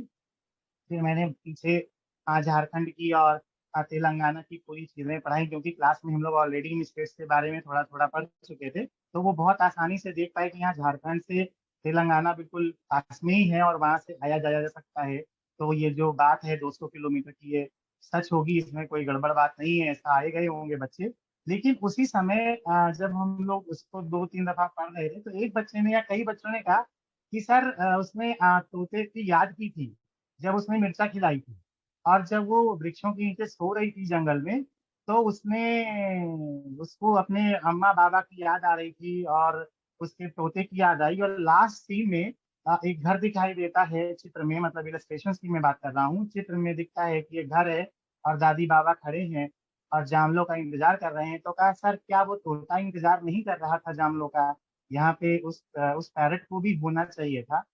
तो मुझे लगा कि मतलब इलस्ट्रेशन के लेवल पर भी बच्चे किस स्तर तक सोचने लग गए हैं। और कहानी अगर उन्हें कुछ ढूंढने के लिए मजबूर कर रही है या उन्हें ढूंढने दे रही है, तो शायद है कि मेरा जो एफर्ट है इस कहानी को लेकर या लाइब्रेरियन को लेकर के, वो एक बढ़िया सा है कि वो हम लोग को मौका दे रहा है कि हाँ, हम बच्चों को बोलने की आज़ादी भी दे रहे हैं और वो अपने जीवन में झांक करके उन रेस्पॉन्सेस को बाहर लाने की भी कोशिश कर रहे हैं। जी शुक्रिया जयशेखर जी, आपका बच्चों के साथ में किताबों के इर्द गिर्द काम हमेशा से ही बहुत दिलचस्प रहा है। आपने जामलू के इर्द गिर्द जो काम किया उसको यहाँ साझा करने के लिए शुक्रिया। अब क्या कृतिका अपने रिस्पॉन्स के बारे में बात करना चाहेंगी? कृतिका, आपने ये किताब कन्नडा में देखी है, पढ़ी है? हाँ, गुड इवनिंग सबको। मेरा बच्चों के साथ तो शेयरिंग नहीं हुआ है, पर मैं अपना खुद का एक्सपीरियंस शेयर करूंगी। लाइक दिस बुक, लाइक जब मैं पढ़ रही थी, शायद अभी दिव्या ने भी बोला, जयशंकर जी में उन्होंने भी बोला कि on the first read I could not actually what is the essence ये जामलो वॉक का किताब कहना चाह रहा है, but later on the second round when I started reading, then I got to know that, like usually हम मेरा ये पर्सपेक्टिव लाइक था कि बच्चों का बुक्स कभी भी थोड़ा इमेजिनरी और फैसिनेटिंग होता है, but this book has reflected the real picture, the struggle between the life and death of the migrant worker. वहाँ एक जामलो एक लड़की होती है. So I felt like I also felt how some decision of the policy maker could affect the life of the people in the different way. जैसे कि यहाँ ये किताब में है कि like we always wanted our children to be away from the electronic gadget, पर एक ये सिचुएशन जो कोविड के लॉकडाउन के वजह से हो गया था, we were parents were also helpless to give the electronic gadgets to the children and just to reduce the learning losses of the children. And similarly like we take our children to playgrounds और park ऐसे सब लेकर जाते हैं, पर ऐसा situation में we were dragging them out of the parks और gardens, सब ऐसा we were just looking like a quiet streets था, पार्क या गार्डन ऐसा कुछ हो रहा था. देन जमलो जैसे बहुत से बच्चे हो गए who were struggling for the food and life and to meet out their family members, but in spite of the small little steps she was putting with a great struggle also, she could not reach out her parents. but ये अच्छा था कि ये book ना like it has not given the interpretation, बच्चों को अपने आप पर थिंक करने के लिए छोड़ दिया था. तो क्या होगा जमलो के साथ, that was very good I felt. And like I also felt like in India हमारे पास अब हम बेल शेप्ड कर्व कर देखेंगे तो वी हैव टू एजेस. जैसे कि अब समीना बोल रही थी कि मल्टीपल एक्सपीरियंस है बच्चों का, सिमिलरली ऐसा जो दो एक्सट्रीम है वो जो दोनों भी एक्सट्रीम को इस किताब में डिपिक्ट किया है. Like some children were enjoying the delicious food and they were with the parents and all, but similarly the other end of the children, they were not getting the full meals, और एक कुछ भी थोड़ा basic need होता है वो नहीं मिल पा रहे थे, ना वो अपने पेरेंट्स के साथ थे ना वो अपने फैमिली के साथ थे, but they were just trying to connect to their family. So इस तरह से मैंने उसे देखा है और मैं बहुत like it was relating to, because मैं जहाँ से काम करती हूँ यादगीर में, यहाँ भी माइग्रेशन का बहुत सा इशू है. यहाँ माइग्रेशन ज्यादा है, यहाँ सब मुंबई बैंगलोर पुणे वगैरह जाते हैं काम के लिए. Then I also felt like Jamlo के स्टोरी के तरह ही इस एरिया में भी बहुत से स्टोरीज होंगे जहाँ हमको कल आउट कर देखेंगे तो जो मिलेंगे. So illustration wise it was very good and I was very much engrossed in this book. Like emotionally also that took off our emotions. So this is how I felt about this book. Thank you. Thank you so much Kritika. अभी हमारे साथ में Haripriya from Hyderabad. Haripriya, would you like to share? You run a library in Hyderabad, the bookshelf? Yes, Sonika. Yet again, we have a picture book, that says that picture books are for everyone, irrespective of the age. And जैसे तेजस्वी और सब लोगों ने बोला है कि किताब पढ़ने से पहले बहुत we have to do a lot of research, किताब कैसे पढ़ेंगे, उसके बाद हम क्या बात करेंगे, क्या एक्टिविटीज करेंगे. There's an intense preparation that goes into conducting a read aloud session. And sometimes the conversations are difficult. जैसे ये मेरे साथ पहले बार भी हुआ है कि जैसे माछर झोल हमने पढ़ा है, फिर डार्कलेस. There are a lot of Indian picture books that are difficult reads. But इसके साथ भी ऐसे ही हुआ मेरे साथ. और जैसे हम सोचते हैं कि it's not mandatory for all the children to like a book, but as a librarian at the back of my mind, I still want children to love a book. So it's it's a conflict. तो just like किताब में तारा की mother की तरह मैंने भी जो अपना लैपटॉप बंद कर देती है, मैंने भी सोचा चलो अब ज्यादा सोचेंगे नहीं कि प्रिपरेशन किया है, क्या बात करेंगे and all. I shut my mind completely and I just took the book, and we had diverse children from age 7 to 14. Okay. So no matter what, how much we prepare, sometimes you just have the book and which will do the talking for you. So it's a fantastic read because, the narrative oscillates between Jamlo's world and the other world. हम सोचेंगे कि दुनिया एक ही है, but चलो अलग अलग रंग भी है इसमें. तो and after we read, the reflection was very spontaneous. मुझे ज्यादा सोचने की जरूरत नहीं पड़ी थी. As an adult, I was more confused, but the children had more clarity than me about, what we had to do with the book and how the book was and what they liked about the book. And सोचने की बात ये है कि, they're very hopeful. Children are very, very hopeful. So जैसे किताब end होता है, हमें लगता है जामलो सही में अपने माँ पिता के पास चली गई है, right? It's a brilliant way the author has ended the book. So हमारे बच्चों को भी वही लगा कि जामलो अपने घर चली गई है, okay? वो थैली के साथ, मिर्च की थैली के साथ. फिर एक बच्चे ने बोला है, मैंने ऐसा एक I read a true story about a child who could not go back home. Okay. Then I had to tell the children that this book is based on a true story. And then I, read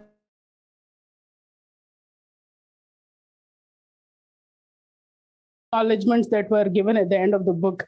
I mean, to bring out a picture book, I realized that the amount of efforts that go into bringing out is like massive. And it's just not that. So after we read aloud, one discussion led into another, and children asked me about why Jamlo was working in the fields. They were talking about digital divide, which was very surprising to me. And they also, discussed about how they help people around in very simple ways that they can. Like some of their parents were working, helping around distributing food. They were working at the makeshift camps. So it was very, very interesting because this, they truly opened my eyes completely. And I was amazed at, what all they were sharing on that day. So it's really nice. And मुझे लगता है हमारी याददाश्त बहुत कमजोर है, and we are all getting on with our lives post COVID. हम शायद भूल भी गए हैं कि हमारे साथ क्या हुआ है.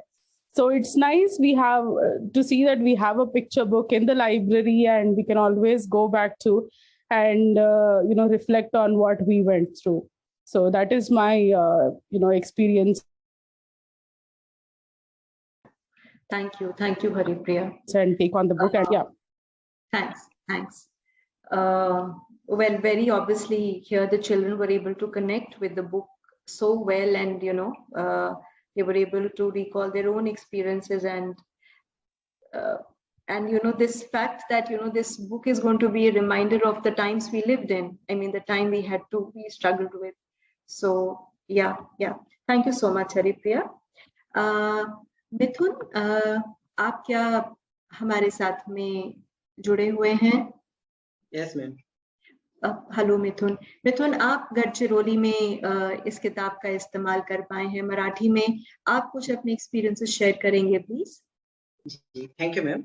तो जब मैं इस बुक पे रीड अलाउड कर रहा था बच्चों के साथ में, तो बच्चे इससे कनेक्टेड हो गए, क्योंकि गढ़चिरौली में अधिकतर जो बच्चे हैं या उनके माता पिता है काम करने के लिए तेलंगाना या फिर अदर स्टेट में जाते हैं, मिर्ची तोड़ने या धान कटाई के काम पे जाते हैं। तो इस जब स्टोरी स्टार्ट किया मैंने, और जब जो पॉइंट आया टर्निंग पॉइंट, तो बच्चों को जामलू की फिक्र होने लगी कि क्या उसको खाना मिला कि नहीं मिला, क्या उसको पानी की बोतल जब उसकी खाली हो गई थी तो उसको पानी मिला कि नहीं मिला, दूर तक वो पैदल कैसे चलती गई, वो यानी कि बहुत कनेक्टेड हो पाया। और जब उसकी चप्पल टूट गई जामलू की, तो क्या वो खुले पैर ही चली क्या उतनी धूप में? तो बहुत सारे सवाल बच्चे कर रहे थे इसमें। और ये एक सवाल बच्चों ने जब भी मैंने सेशन लिया तो वो जामलो अकेली क्यों गई, उसके मम्मी पापा के साथ क्यों नहीं गई? ये बच्चों ने ये सवाल मुझे बहुत बार पूछा। और जब वो साल वृक्ष के नीचे जब सोई रहती है, तो क्या उसने खाना खाया होगा कि नहीं होगा? वो बहुत थक चुकी है, 3 दिन से पैदल चल रही है और कंटिन्यूअसली, तो वो अब चल पाएगी कि नहीं चल पाएगी? तो जब ये एंडिंग में जब होता है और उसके मम्मी पापा बस दिखाए जाते हैं और चप्पल टूटी है एक, तो बच्चे उसको कनेक्ट नहीं कर, यानी कि बाद में नहीं समझ पा रहे थे कि जामलो पहुंची कि नहीं पहुंची। और लेकिन जब मैं जब टीचर के साथ मैंने इस बात चर्चा की और बच्चों के साथ भी चर्चा की, तो यानी कि बहुत भावुक हो गए बच्चे और बोले कि अ, ये यानी कि बहुत दुखद घटना हुई, इस तरीके की घटना नहीं होना चाहिए था। इस तरीके के बहुत सारे सवाल भी आए। और बच्चों ने यानी कि बहुत सारे बताए कि हमारे मम्मी पापा भी गए काम पे, और कोई ने तो बताया कि हमारे 500-500 किलोमीटर दूर से पैदल चल के आए, कोई कंपनी में गया था पुणे में, कोई कहाँ पे। तो ऐसे यानी कि बहुत सी किताब से जुड़ते हुए बच्चों ने बहुत अपना रिफ्लेक्शन शेयर किया। ये थैंक यू सो मच मिथुन। यहाँ पे आपने जिन बच्चों के साथ में काम किया, शायद उनका परिवेश बहुत मायनों में जामलो के परिवेश से मिलता जुलता था, और शायद फिर इस तरह के वो कनेक्शंस बना पा रहे थे। और उनकी जो चिंताएं थी जामलों को लेकर कहानी पढ़ते वक्त, या उनके खुद के जो अनुभव जो उन्होंने शेयर किए, तो इस कहानी से और ज्यादा करीब से जुड़ते हैं, मैं ऐसा समझ रही हूँ।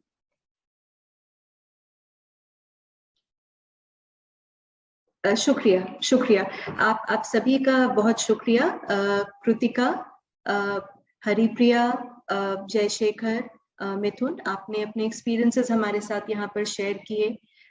किताब का जो आपका जो रिस्पांस है किताब के प्रति, और जिस तरह से आप बच्चों के साथ इस्तेमाल कर पाए। और दिलचस्प बात यह है कि हम अलग अलग संदर्भों में काम कर रहे हैं, अलग कॉन्टेक्स्ट में काम कर रहे हैं, और हर कॉन्टेक्स्ट में बच्चे अलग तरह से इन किताबों से जुड़ रहे हैं। तो ये बहुत ही दिलचस्प बात है।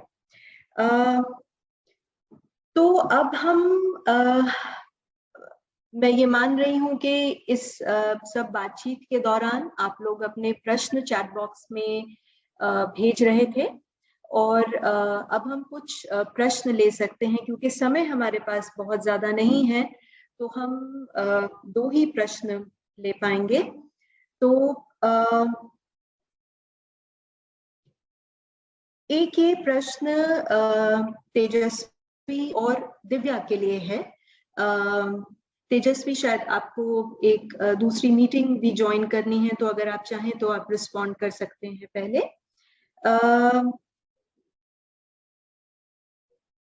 तो क्वेश्चन ये है तेजस्वी, that when you actually used when you read aloud the book Jamlo Walks to children, what was children's reaction response on the last illustration?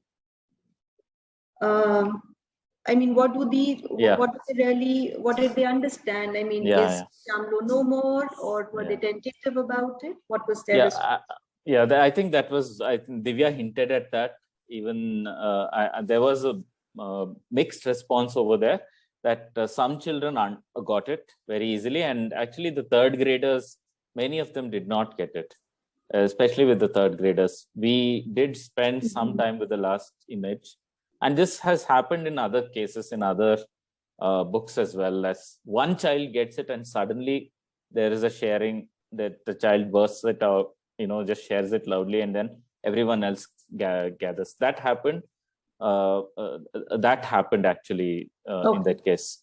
But it took some time, and I left some space for that to emerge. And I was trying to kind of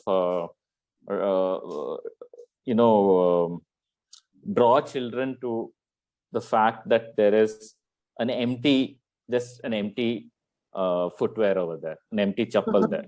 Why would the chappal be lying there? Some children said, no, Jamlo was sleeping under the tree, so she must have just left her chappal there. So there were, and so I think the connection also that was not immediate. And one child, it hit upon the child that in the previous and made the connection of the story flow, and then was able to arrive at it and said, oh, did Jamlo die at that point? And she must have died. So I think that that happened with the 9th graders. They all got it. It was not hard for them, but it was a little challenging for the 6th graders. Okay. Sorry, it's the 3rd grade. Yeah. For the 3rd grade, it was challenging. Yeah. Thanks, Tejaswi. Divya, आपका response है इसके ऊपर? हाँ, मैंने पहले ही बताया कि बहुत सारे बच्चे उसको नहीं इंटरप्रेट कर पाए थे कि एक्चुअली हुआ क्या था जामलो के साथ, लेकिन कुछ बच्चे जो हैं वो इंटरप्रेट कर पाए थे। तो सिमिलर तेजस्वी की तरह ही हमारा भी एक्सपीरियंस था, बट हमने बहुत ज्यादा मतलब ऐसा हुआ था बोल करके शायद उस तरीके से नहीं किया था, लेकिन उसको उस लेवल पे छोड़ दिया था कि बच्चों की जितनी भी अंडरस्टैंडिंग बनी है, बहुत सारे ऐसे मतलब अभी तक हमारी टीम बहुत मतलब रिफ्लेक्ट करती है और हम लोग बहुत कॉन्वर्सेशन करते हैं कि बच्चों से इस तरीके से सवाल मतलब आते हैं। जैसे मतलब इससे थोड़ा सा हटके पर मुझे याद आ रहा है कि एक बच्चे ने लिखा था कि वो इतनी छोटी थी, उसको इस समय तो स्कूल जाना चाहिए था, वो मिर्ची के खेत में मतलब काम कर रही है ना, उस तरीके के सवाल।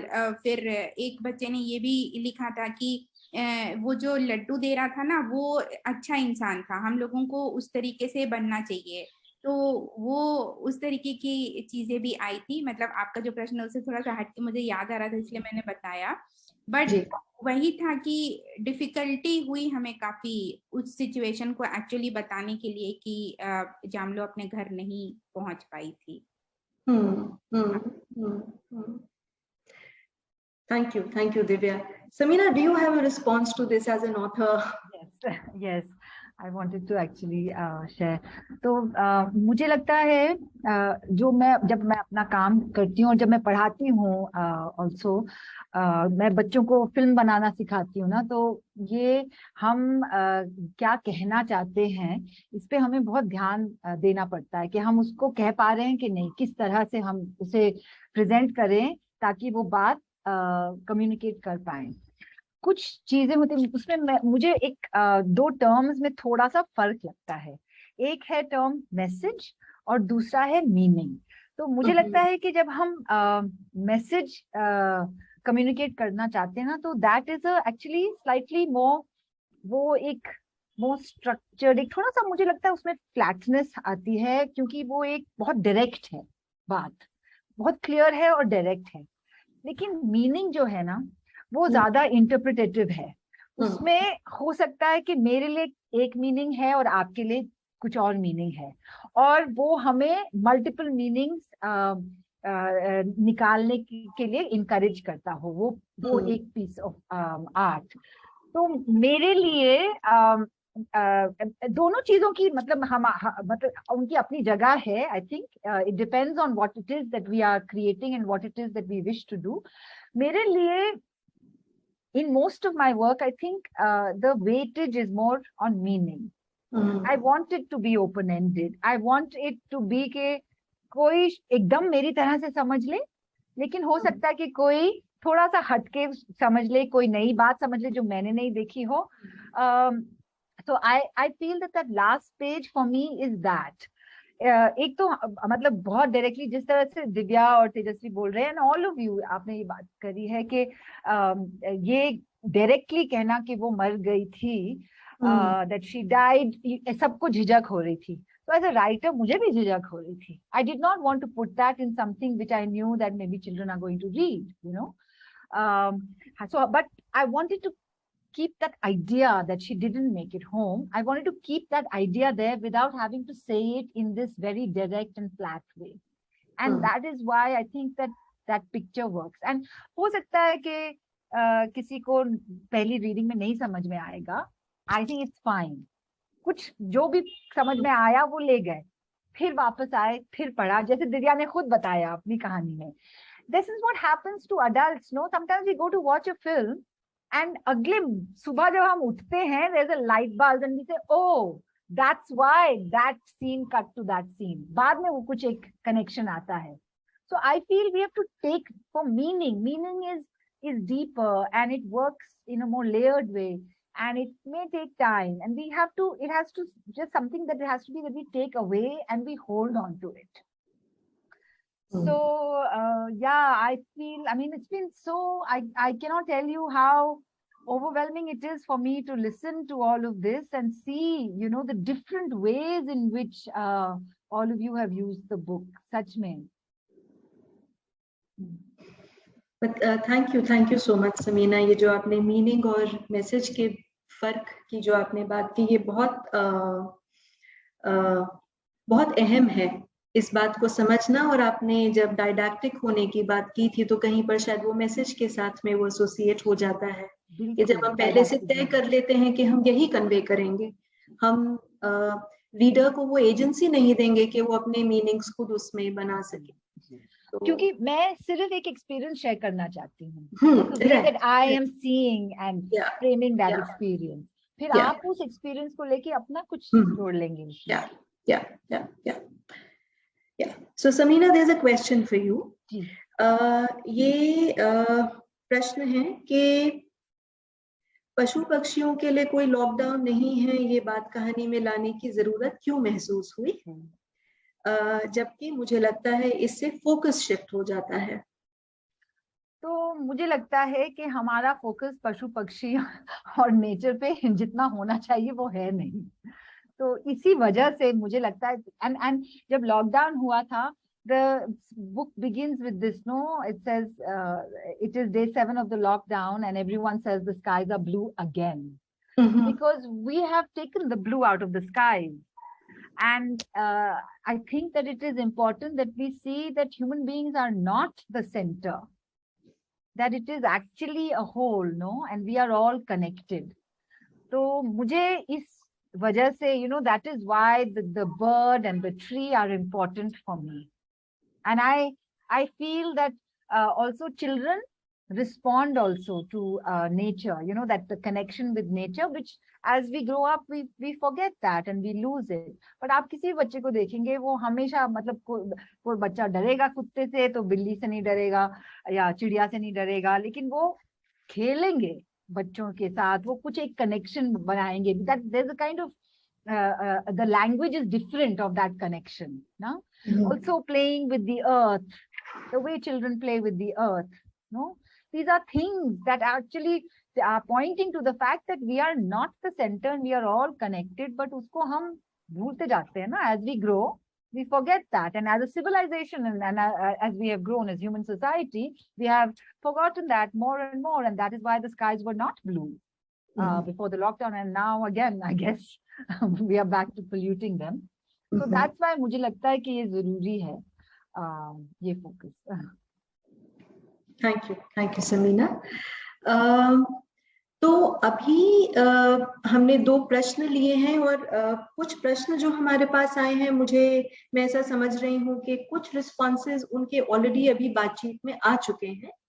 तो अभी मैं इनवाइट करना चाहूंगी पब्लिशर्स को कुछ शेयर करने के लिए. जैसे मैंने शुरुआत में कहा था कि हमारे साथ में पेंगुइन से अपराजिता पंत जुड़ी हुई हैं और एकलव्य से शिव नारायण गौड़ जी हैं हमारे साथ में.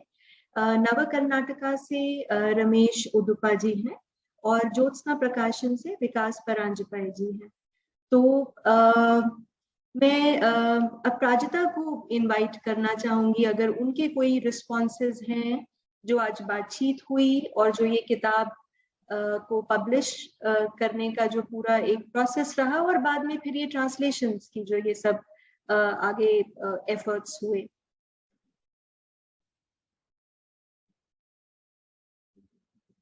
अपराजिता, are you with us?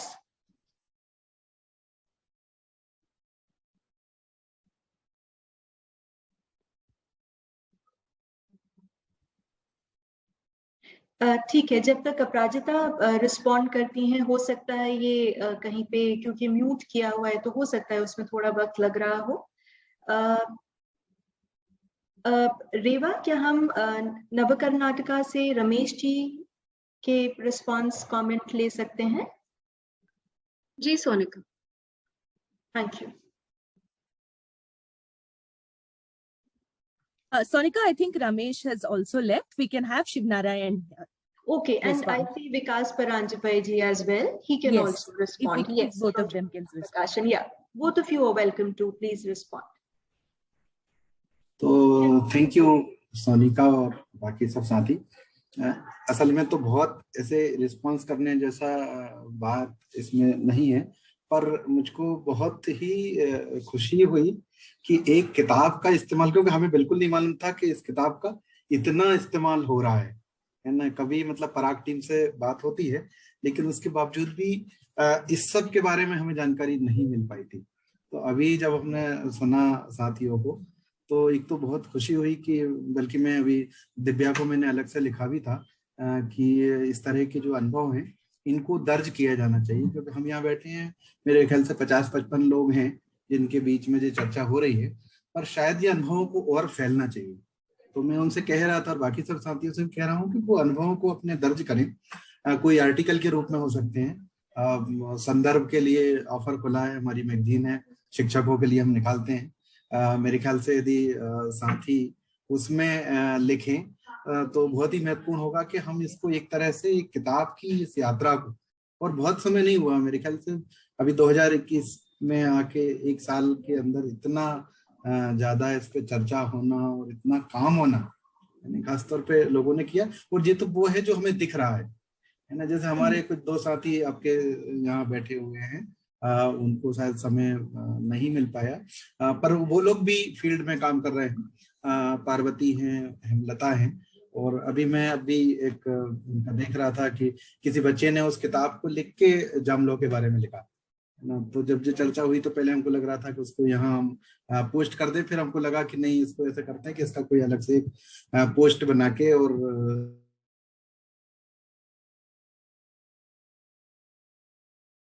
मतलब किताब का यदि आप देखें ना कि अंत तक ले जाते हुए इतना उसको बांधे रखा है, इतना इमोशनल उसको टच दिया है, और खास तौर पे उसको चित्रों ने जिस तरह से, मतलब जो लास्ट का जो पेज है, हम उसका लास्ट से एक पहले जहाँ केवल उसका स्लीपर और एक पत्ता दिख रहा है, तो ये जो मेटाफर एक तरह से इमेजेस में लेके आ पाए हैं तारिक, मुझको लग रहा है कि वो अपने आप में काफी महत्वपूर्ण है। और हम लोगों ने इस तरह की कुछ किताबें जिसमें लगता है ना कि इस तरह की चीजें जो बच्चों के साथ में बहुत सीधे साझा नहीं करते लोग, मृत्यु से की चीजों पे लोग बात नहीं करते, लेकिन वो एक असलियत है, वो समाज का एक हिस्सा है कि ऐसी घटनाएं हो रही हैं। तो उनको मुझको लग रहा है कि समीना ने बहुत ही एक, यदि मान लो जो अंत वाला पेज जो जिसमें खासतौर पे हिंदी वाली किताब में चूंकि वो पूरी एक कहानी एक पेज में हमने थोड़ा उसका एक बैकग्राउंड दिया है, इसलिए उसको पढ़ने के बाद हो सकता है कि एक एहसास इस तरह का हो, नहीं तो मुझको लग रहा है कि अंत तक जो है वो कहानी एक अलग ढंग से कनेक्ट करके रखती है, और ये मुझको लग रहा है कि बहुत ही एक महत्वपूर्ण बात है। तो बहुत बहुत धन्यवाद कि आपने जो है वो इसका आयोजन किया है इसका, और खासतौर पे अभी हम लोगों ने इस किताब पे हिंदी वाले उस पे एक हफ्ते के लिए कुछ डिस्काउंट का भी कुछ एक ऑफर दिया है कि अभी ये शायद मेरे ख्याल से 56 रुपीज में 25% डिस्काउंट पे एक हफ्ते के लिए हमने इस आयोजन के बाद में इसको लॉन्च किया है। तो वो अमेजन पे और पिटारा कार्ड दोनों पे हम लोग एक हफ्ते के लिए चलाए। बहुत बहुत शुक्रिया। बहुत बहुत शुक्रिया शिव नारायण जी। बहुत सारे लोग इस किताब को खरीदना चाहेंगे, तो ये एक अच्छी पहल होगी। विकास जी please. Namaste. I will just have a word, two words, two sentences rather. I first appreciate Samina Mishra about her last answer about the total disconnection from the society, from the nature, the birds and animals.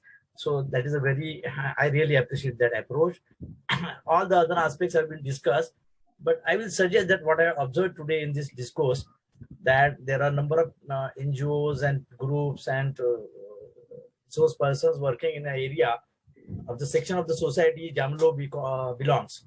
So they have shared these books with them and all that, some interesting feedback and everything we have received.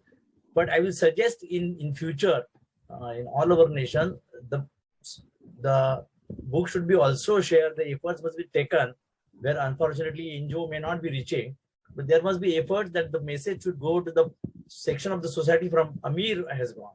So from the Amir of that character is there. So from the जिसको हम बोलते हैं कि have not, there is a, जिसमें दो society की जो section दिखाई दिया है उसमें कि एक तो have nots and have.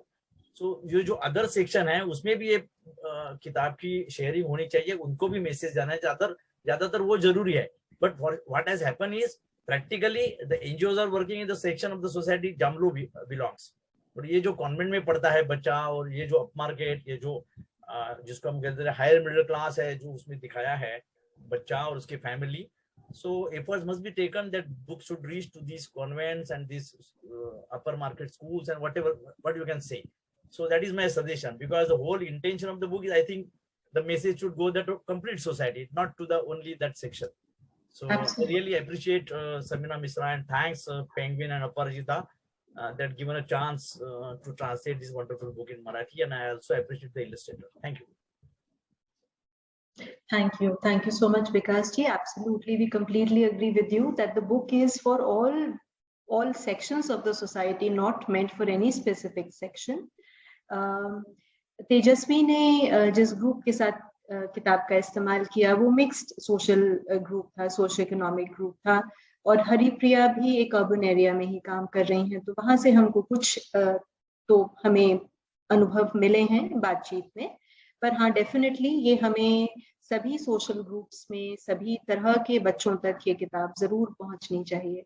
ये बिल्कुल ऐसे ही होना चाहिए जी. तो अब हम इस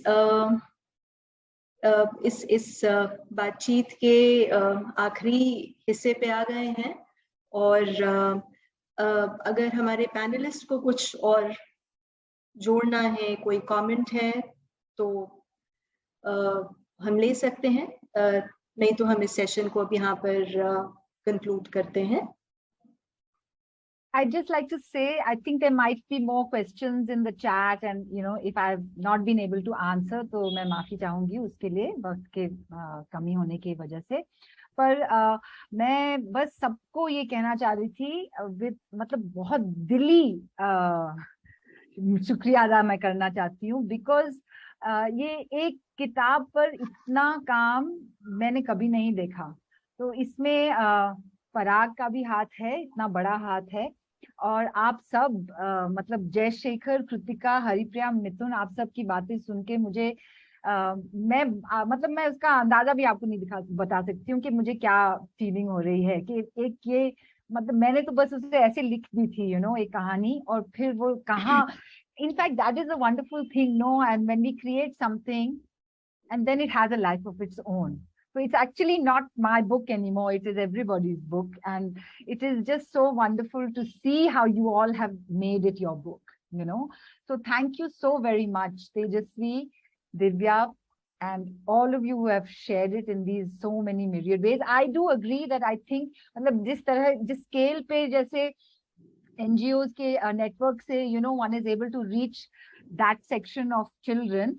If there are ways in which we could reach at that scale, because मुझे भी public schools में बुलाते हैं, so I do read the English 1, 2, the more privileged sections, but those are always smaller. The kind of scale that we see that Divya has been able to do, it requires that kind of institutional support. So yes, I also, my vote is also there for that.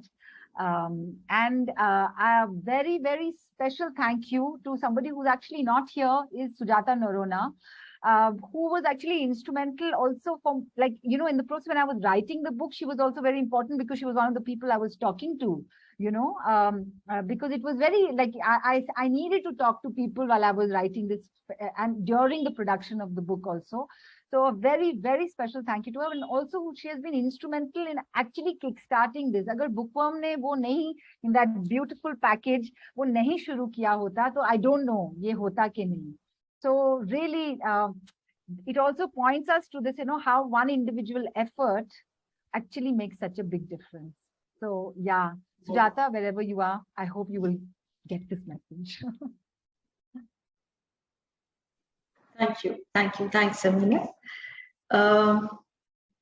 Okay, तो आप सभी लोगों का, जो भी सब लोग इस बातचीत में जुड़ पाए, आप सभी का बहुत बहुत शुक्रिया। ये बातचीत बहुत ही एनरिचिंग रही हम सबके लिए, बहुत सारे मायनों में। हम कुछ प्रैक्टिस के डायमेंशंस भी समझ पाए, और अमृता हमें याद दिला रही हैं that thanks to all the translators, absolutely. अगर वो ट्रांसलेट नहीं करते तो इतने सारे बच्चों तक, इतने सारे स्कूल्स और लाइब्रेरीज तक की किताबें नहीं पहुंच पाती। So thank you to all the translators. सभी पब्लिशर्स हमारे साथ में जो आज जुड़ पाए हैं, पेंगुइन, एकलव्य, नव Karnataka, Jyotsna Prakashan, thank you to all of you.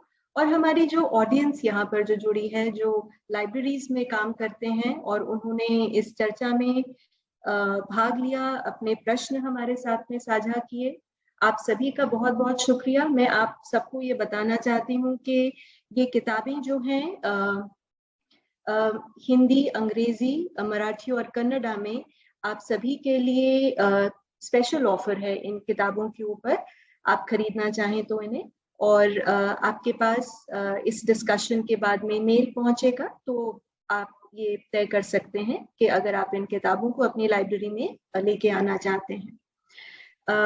Samina, Thejaswi, Divya, a very special thank you to three of you. You were able to illuminate the book for us in so many ways. There were so many dimensions that were open for us. बहुत सारी चीजें हमें इस किताब के बारे में पहले से इस किताब से परिचय था, जान पहचान थी, पर अब और ज्यादा गहरा एक संबंध बना है।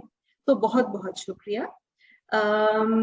यहाँ पर पराग टीम के जो मेंबर्स हैं, जिन्होंने इस पूरे इवेंट को ऑर्गेनाइज करने में बहुत कोऑर्डिनेट किया है, बहुत प्लानिंग की है, बहुत मेहनत की है, उन सबको भी बहुत बहुत शुक्रिया। So thank you to all of you. Thank you so much. Thank you so much. Thank you.